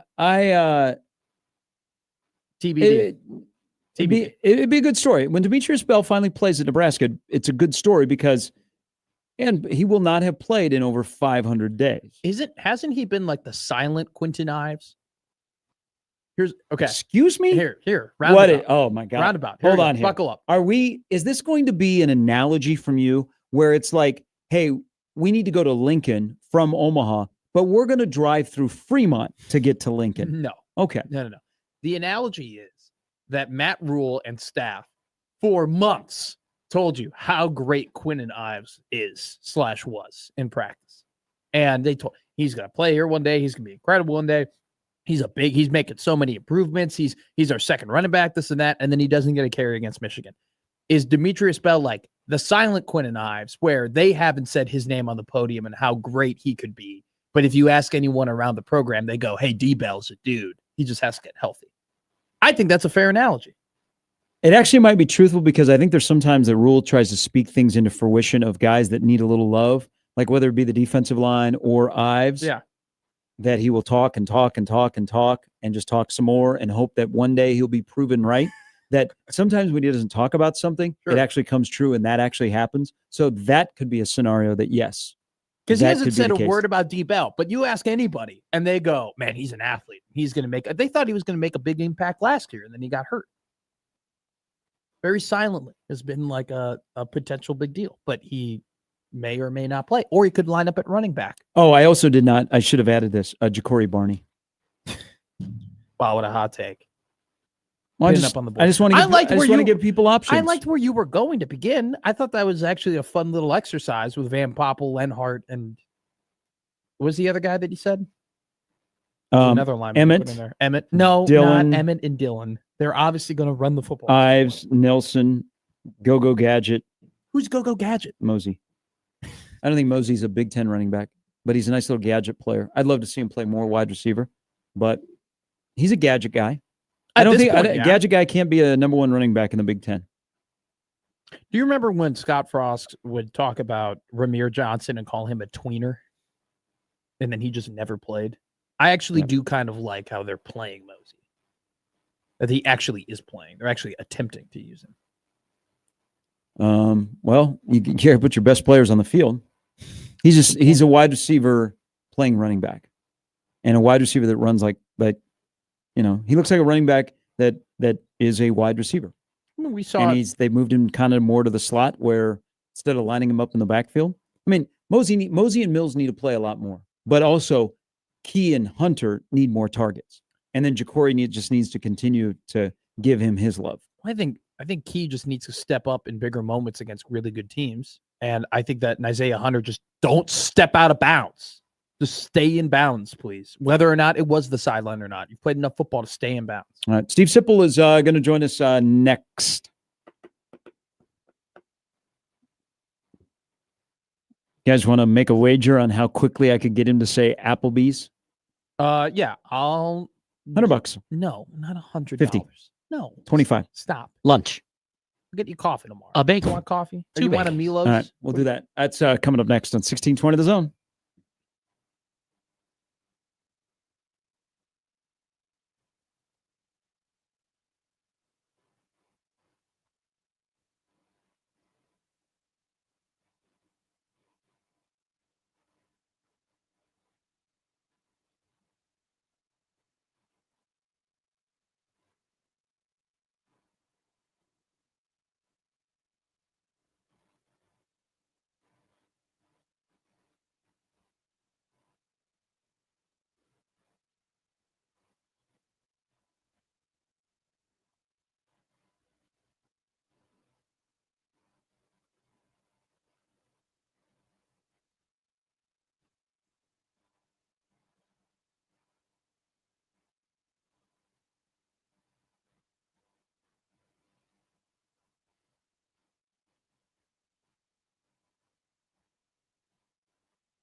All right, welcome back in. We welcome in our good friend from 93.7 The Ticket, Husker Online, busy guy, podcasts all over the state, speaking to large groups. It is Stephen M. Sipple. Good morning.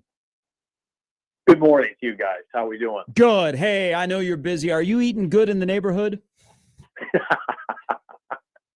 Not at the moment, but I'm always inclined that way. Yeah. Where would you go if you're going to eat good in the neighborhood? I go to Applebee's. Yep. Thank you. Thank you. The Oriental style. Do you have Is this the greatest contribution you've had to society, allowing people to get free 6 boneless wings? Yes, it is, unequivocally. Should be proud. Unequivocally.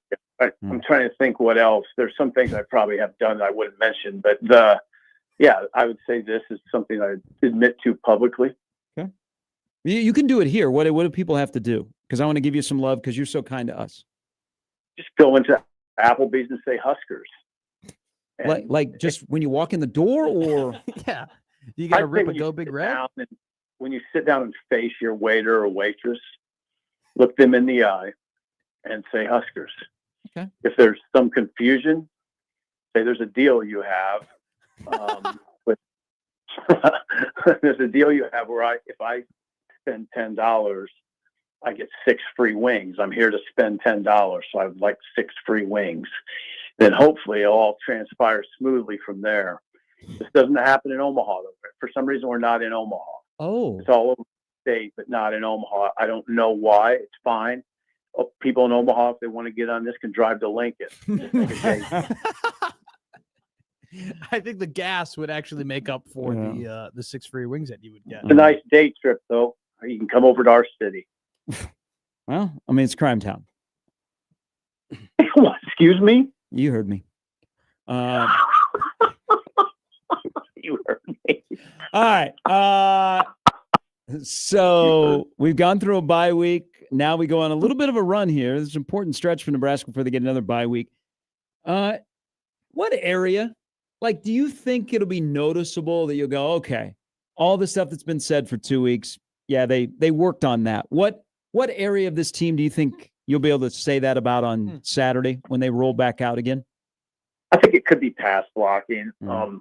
in part because the opponent Yeah, fair. is nothing like Michigan in terms of what they will bring in terms of pass rush. Now, if they do bring a pass rush and we're sitting there after the second series saying, oh, God, here we go again, you got major problems. But I don't anticipate that being the case. I anticipate some change at the tackle positions. And not that is the main. I just don't think they're as bad as what they showed. Mhm. Michigan got after them. It was a bad day. Right now, I'm chalking it up to a bad day mostly, and a very good opponent. So I think you'll see a little change. You know, come on, we're talking about Elijah Pritchett. I don't have any I shouldn't say not any insight, but I don't know that I would say for sure you're going to see Elijah Pritchett either on the left side or right side. But my guess is you will. My educated guess is you will. Yeah. Maybe that'll help. So that's what I'd say. That's what I'd say. Would you say this is a must-win game, Stephen? Don't Thank do you that. for laughing at that. Don't do that. Why? I mean, because Matt. I mean, I'm sort of in the old school camp that they're all Yeah. must win. Okay. And if you can get hey Matt, just trust me, you can paint yourself into a corner by saying every game's must win. No, Would you like a I'm different not question? doing that. Would you like a I'm not more entertained. educated question, I guess, then? Yeah, whatever you want. Yeah. Okay.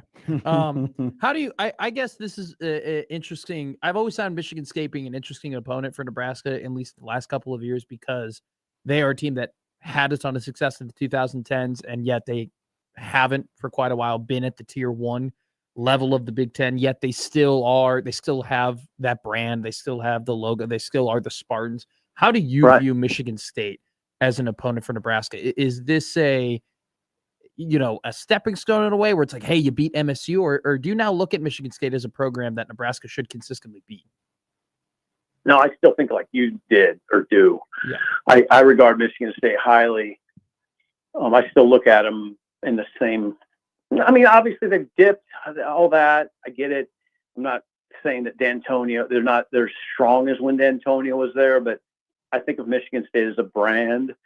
And I think that people, for instance, fell into a trap of sorts the last time Nebraska played Michigan State. It was out there and everybody was talking about how down they were. And then they came out and bullied Nebraska. And I thought that was a good lesson. This is still Michigan State.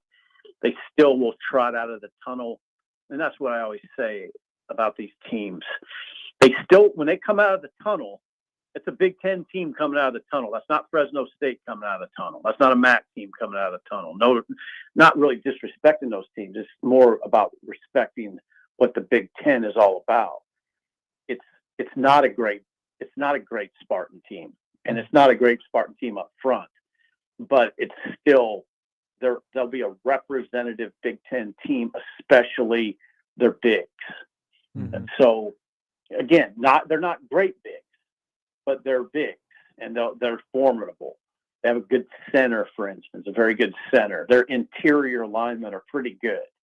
Like the reason I didn't answer Gary's question about when we look at this game, when we look back on it, we'll say, did we make too much of something? I don't think Nebraska is just going to be able to line up and run it at them. I don't think you're going to see Nebraska's offensive line shoving Michigan State around as they might shove around like a Fresno State. I always use Fresno State because I watched them early in the year and I was struck by just how little they were and not very good. But that's not what we're dealing with. So no, I respect Michigan State. I guess what I'm telling you is I don't expect an easy game here. Yeah. The point spread is what it is. And I understand why it is what it is, but I don't expect it to be easy. Yeah. And the wind is going to play a factor as well, and it'll come down to, what way you choose to go in what particular quarter.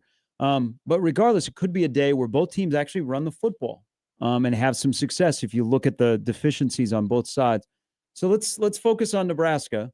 Do you think it's you've been an advocate from day one of, man, they got to get better quicker, and it's still a work in progress. So do you fix it in the meantime with different schemes or different personnel? Because now we think, and Matt brought him up the other day, Gabe Moore could see more action. Where do you think it lies in terms of getting a boost from the run defense?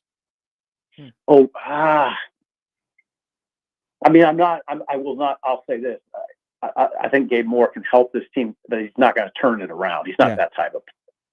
I don't even know that there's very few players in America like that. I don't think there's a magic trick here. I think it's what John Butler said, Gary, and that is you have to fight. You have to get off blocks. You have to be in your gap and then get off blocks. I don't look at, usually when I'm asked these sort of questions, I don't overthink it anymore. You just got to do what you're doing better. I think these guys are coached well. I think they're generally in the right spots, but that doesn't take care of it. You still got to make plays. You still have to do the dirty work. Get off blocks is dirty work. You heard what he said. John Butler knows what has to happen. The trick in coaching is getting the guys to do it, right? They have to do it. And getting off blocks is it's a very easy concept, but it's easier said than done. This is a block. It's block. I have to remind myself of this all the time. Football at its most basic level, the most important thing to keep telling yourself is it's blocking and tackling. And that's what we're talking about, especially in a league like the Big Ten. It's not fancy. It can get fancy in some leagues, but not in the Big Ten generally. It's blocking and tackling and getting your guys to do that right and do it consistently and do it savagely. So I love that you bring up the getting off blocks, because that's something that really struck me when Butler was talking on the podium, because that's something that we just haven't really heard them talk about. And rewatching the tape, Steve, of Michigan's run game versus Nebraska's run game, I noticed that not only was Michigan able to get off blocks better than Nebraska's defense was, but Michigan's defense was able to, Michigan's offensive line was able to get to the second level much more consistently than Nebraska's offensive line. Why do you think that is? So why do you think that Nebraska has a deficiency in terms of comparing them against Michigan in terms of their secondary or their offensive line can't get up to the secondary and their linebackers can't get off blocks like Michigan's linebackers? What do you think? They're better. I mean, they're better. Yeah. Again, don't overthink it too much. They're better. They're not. I don't think that Michigan's a ton better, but they're better than Nebraska. They're 2 years removed from a national championship. There's still players there that were part of that. It's Michigan, and it was eye-opening, but it's not like Nebraska's so far behind. I've been and I've contributed to this. I think we have to be careful with panic. I mean, they lost by 3 points. They never went away. Nebraska never went away in this game. I think some of this is, and I understand, this is where I shouldn't try to talk for you or anybody else. If I overreact a little bit, it's because of what you just talked about. It's what happened at the line of scrimmage. Yeah. Both sides. Now, and I have to check myself a little bit in that conversation. But on the other hand, this is it's like a gut feeling. It's hard in football to be really good. I mean, really good. It's hard to win 10 or 11 games if you're constantly concerned about what's happening at the line of scrimmage. There's a ceiling, so that's, if I'm a Nebraska fan, that's my kind of concern right now. At some point, you got to remove the ceiling. I don't think it's going to be this year. Okay. At some point, you want to remove that ceiling. If you're not good at the line of scrimmage, either of them, and I'm not. Now, listen, I still think Nebraska's got a good offensive line. But even with a substandard defensive line, there's a ceiling, and that's just the way it is. You just can't see Nebraska going to win at Penn State right now. They could probably make it a close game, and then sometimes when you're deficient up front, you're going to get caught by somebody too on a bad day. Yeah, because of that. So, and it might be a Friday night against a I'm not team answering your question, but I'll tell you what. I don't think you want to overreact. There's probably a happy medium here that we're talking about. You don't want to underreact. I agree. Yeah, that's a Friday night in Minneapolis with a program that they may not be able to attract skill talent, but they can build offensive and defensive line. Let's talk about the other quarterback that's playing in this game, because I like this matchup of quarterbacks. They're both very dynamic. They're the focus of their particular team. I think that Magic Johnson and Mateen Cleaves are two of the greatest point guards in college basketball, and they're the two best point guards ever at Michigan State. Childs is kind of like a point guard, Sip. Like, his ball handling skills, whether it be in the play action game or when he's running the football to kind of, hide what he's doing. Yeah. I mean, he's going to stress some guys with their eyeballs. I hope guys aren't wearing, visors so they can see Childs clearly. But if you look at him and you look at what we just talked about, Nebraska's defense, what's a good day for Nebraska look like against Childs? Double. Hold him to less than. I hold him to 180, 210 range passing. 180 to 210 range passing. Keep him to about 30 yards rushing. No big busts where he's loose, or maybe you could afford one where he's loose, like it's a 40-yard run and maybe he gets to the end zone like Underwood did. Don't let that get out of control. Be smart about, I don't know if you mush rush, whatever you do, be intelligent. So that's that. He's the game. That's the game.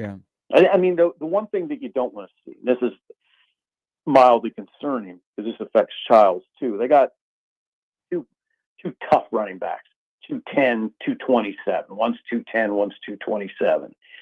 I just, this is what I mean by by when you have a D line like Nebraska's, there's this inherent nervousness in all these discussions. Like, what if those guys become a factor? What if those two that kind of they basically come at you with two guys, and they're not great running backs, but I mean, you don't have to be a great running back against Nebraska necessarily. So that's what my main concern is that I think the guy's name is Mekhi Frazier or starter. Is that right? Yep. It's that. Is that guy gonna get 100 on you? Then it affects Childs in a great way. Takes a lot of pressure off of him. Now you got to deal with Childs in the pocket with time, and he does throw it downfield well. He does throw it downfield. He that's what he does. He's not dink and doink. He'll gun it. Look at his average completion. So this to me is a ball game. It's a ball game. I'm very surprised by even guys I work with kind of shrug it off. I'm like, okay, well, we'll see if he's shrugging it off in the fourth quarter. I gotta ask you, Sip, because Dana did his best Eddie Sweat impression, and told us that we're gonna see something we ain't never seen before, and we should be ready for it. And your very, wise opinion, and you've done this for a good while here. Smoke screen or legit?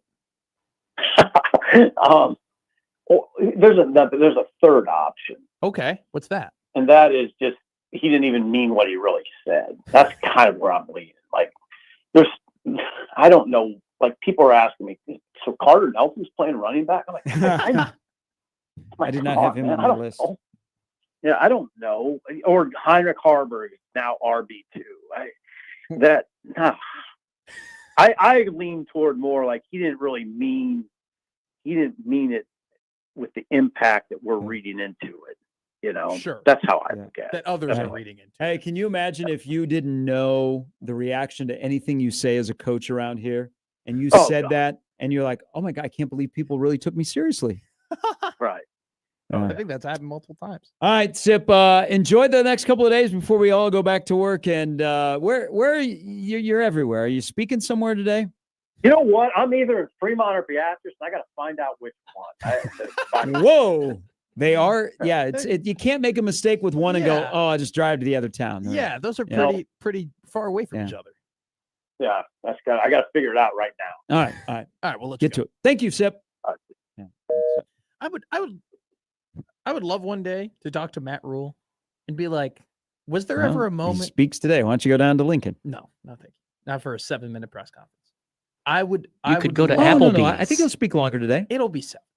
I think you were right. I think he kind of went up there. I rewatched it yesterday. He went up there and he was just kind of like, yeah, like we practice well and we got to recover and we got to play better and these guys got to step up and we know the mistakes that we made. It'll be longer than 7. Someone will ask him about Lanning's video after beating his alma mater. I think he'll just say, he's got a lot of fiery passion. I didn't watch the video. I just got sent that video by someone. I love me some Dan Lanning. Yeah, Dan Lanning is scary. Not necessarily from Nebraska's perspective, but the rest of the country. He's so great for the Big Ten because he's got some swag. It's 24 minutes. They did their cinematic recap of Penn State, and they start with Monday when the players roll into the meeting room and Mo Bamba is playing. Nice. On a little speaker, popular little portable speaker that everybody has these days. And then it goes all the way through the lead up and then playing the game. Didn't he do that? It's pretty good. He's better than Chasing 3. Yeah. Yes. Didn't he do that with Jump Around? They did the same thing with Jump Around, right? They came into the meeting room and they did the Wisconsin thing. Do people realize in this country that in this incredible conference called the Big Ten, whether it's so popular that the Saudis love us, we are going to be blessed beyond belief next week that we will get Kurt Signetti against Dan Lanning, and they each will have a microphone either on Monday or Tuesday in front of them. If Signetti ends up winning that game, can I cash out my paper ticket? Can I cash out my paper CFP ticket? Because then it'd be a lock. You know what? Think about the world you live in if Indiana went to Eugene and pulled off an upset. I don't think they can do it, but it would. I think they have the horses. I think they're more prepared to do it this year than they were last year. New Big Ten, get Signetti versus Lanning. You know, Lanning's going to try and run up the score. I don't know. I mean, I don't know how he feels about him. I don't think they really haven't played each other. I just think that Lanning will just try and send a statement Huh? if he can, if they'll allow him. But Yeah. Fernando Mendoza, man, Mendoza versus Dante Moore. You think that's a sentence that we would have said a year ago? Mendoza and your favorite NFL draft guy has him the number 2 overall I pick. did see that. I Yeah? did see Todd. I got to email Todd.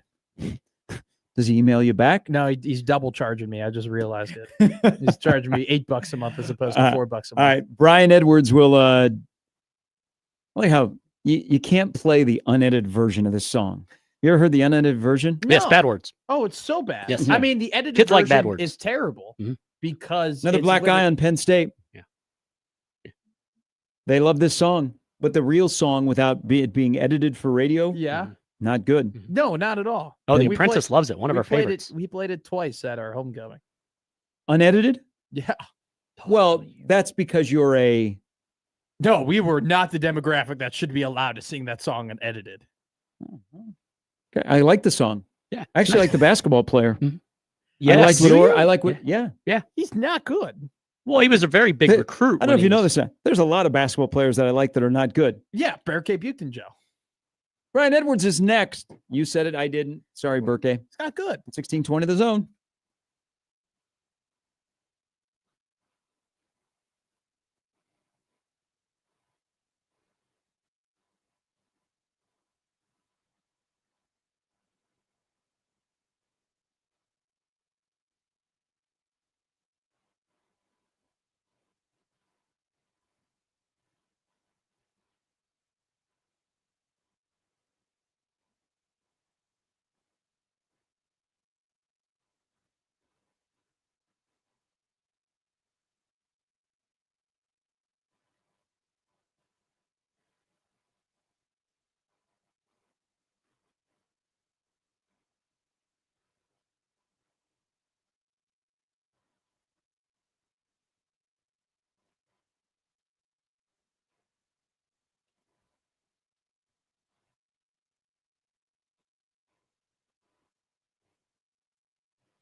All right, before we get to our senior handicapper, a Vegas insider, Mr. MajorWager.com, which I continue. That's a really, really good site. I just want to, well, Nebraska's playing at 3 on Saturday. Keep an eye next week. Trip to a place that Nebraska doesn't go to, and usually it's,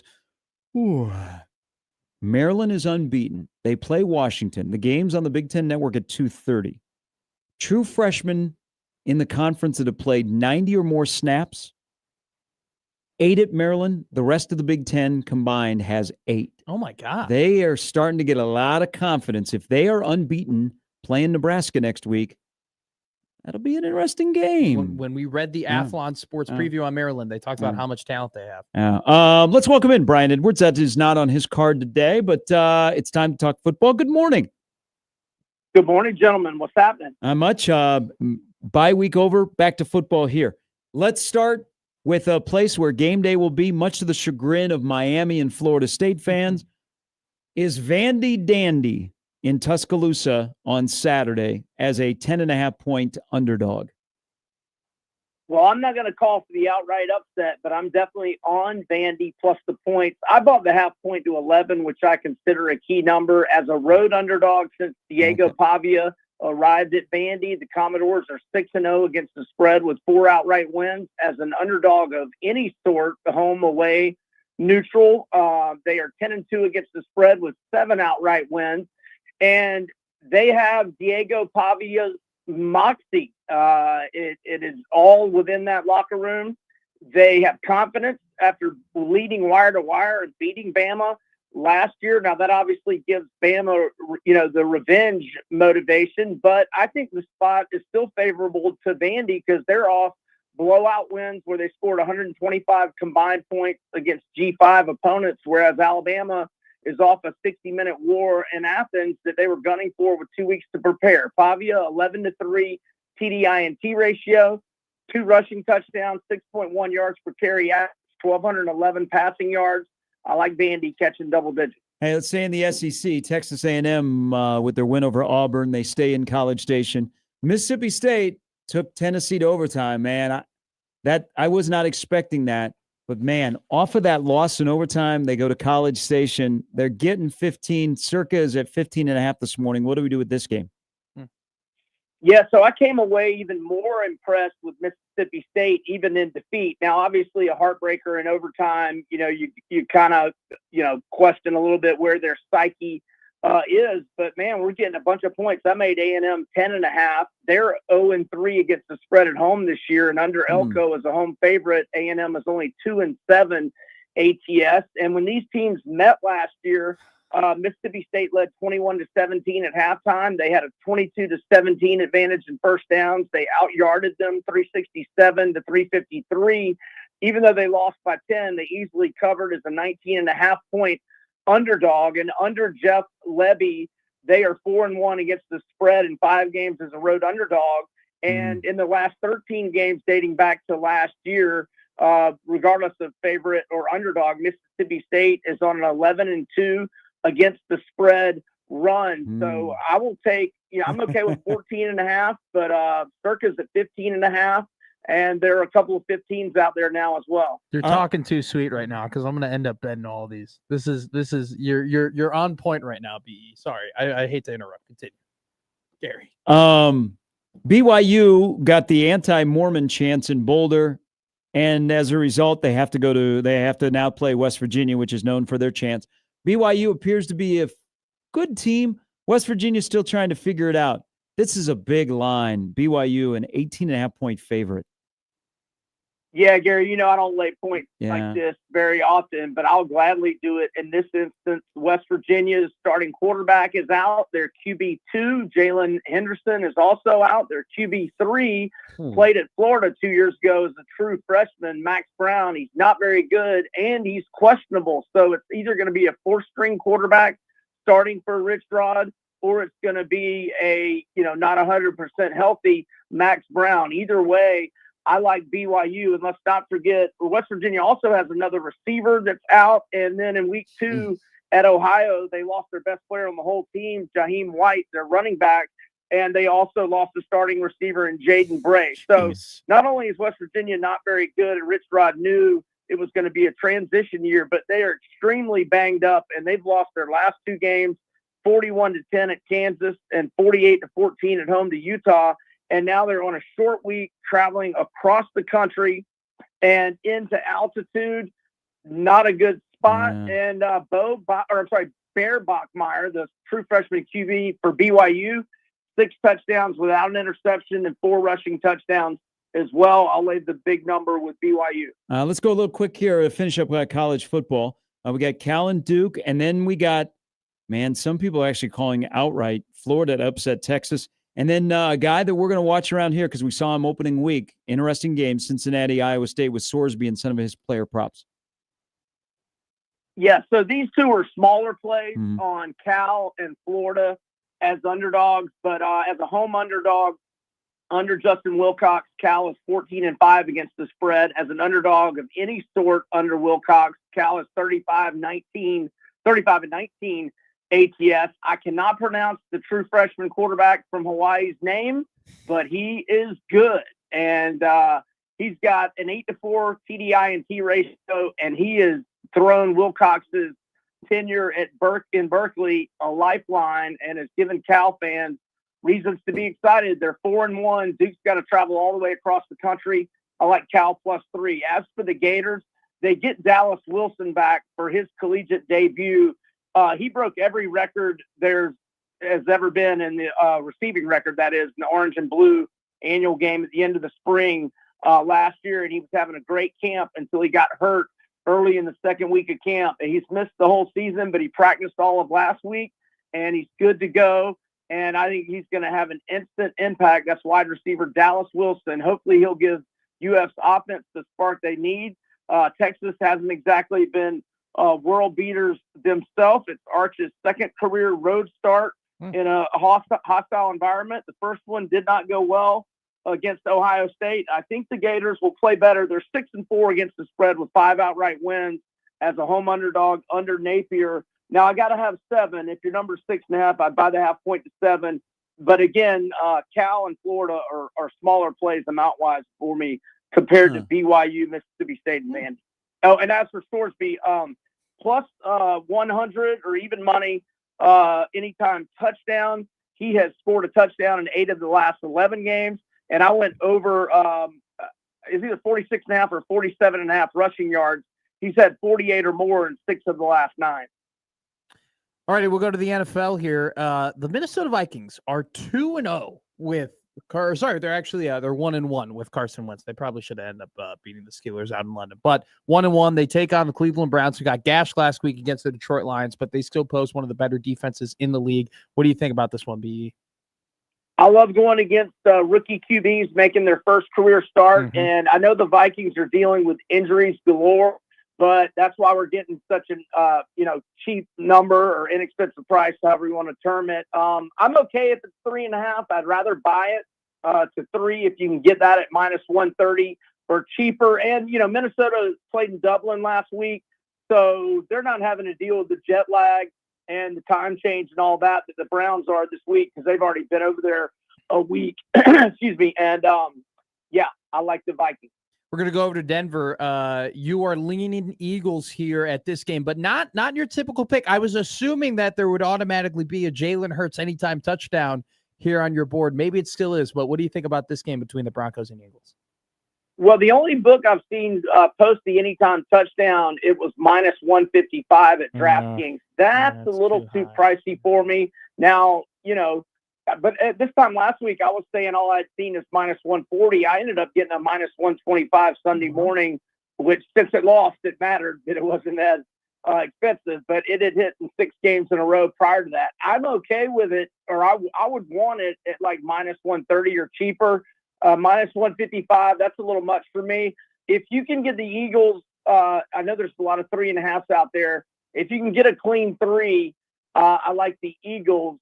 But I'm also on the Chiefs and Vikings, and I'm okay with those teams at 3.5. I'm not okay with the Eagles at 3.5. It has to be 3 for me. And as for the Chiefs, I know the Jags are 3-1, but I think the Chiefs are going to remind them that they're still the Jags. And I think the 0-2 start was good for the Chiefs, obviously it was a 3-game losing streak going back to the Super Bowl.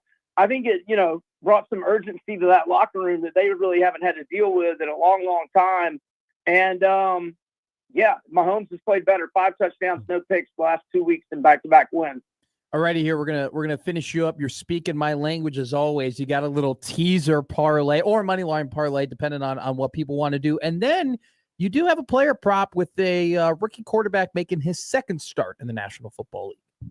Yeah, I'll go Jackson Dart over. I think it's 36.5 or 37.5 rushing yards, and anytime touchdown is plus 210. At FanDuel. I don't think it's as generous at other spots, but as long as it's plus 150 or so, I like it. I mean, first drive of his, or at least first drive as a starter, he had 28 rushing yards and a touchdown last week. I forget how many he ended up with. I want to say he had 60 rushing yards, but those Jackson Dart props. And lost my train of thought. What was the other one we were about to hit on? You had the teaser parlay with the Bills and Rams. Oh yeah, Bills and Rams. Now, if Rams, if it's 8.5 and you can get it down to 2.5 on a teaser, do it tease wise. If not, money line parlay. I think the Bills and the Rams win tonight with the Niners all banged up. Love it. Hey, Perfect. Fantastic stuff. Another great weekend of football. We appreciate it, B. Thanks, gentlemen. You all have a great weekend as well. That's a busy card from Brian Edwards, our senior handicapper at Vegas Insider. You can check him out, Vegas B. Edwards. Or majorwager.com. He puts a lot of stuff up on that website. You saw me at the beginning of the segment. Yeah, you got excited. You read it perfectly. Ring those cowbells. You were laughing over there because you know that I have Vandy and Mississippi State already on my personal board. And then when you have your Vegas Insider come on and tell you how great those picks are and how much he likes them, then you start thinking, do I add more money to my bet? All right, we'll do that all tomorrow. Thanks, everybody that joined us. Enjoy the triple header of baseball. Hopefully, it'll be a happy show tomorrow with all of you. It'll be a Football Friday fiesta when we're back in 20 hours for Jimmy, for Matt, I'm Gary. Crossover with the biggest Taylor Swift fans in America on the eve of the Life of a Showgirl being released. We'll be involved in the crossover. It's coming up next on 1620 The Zone.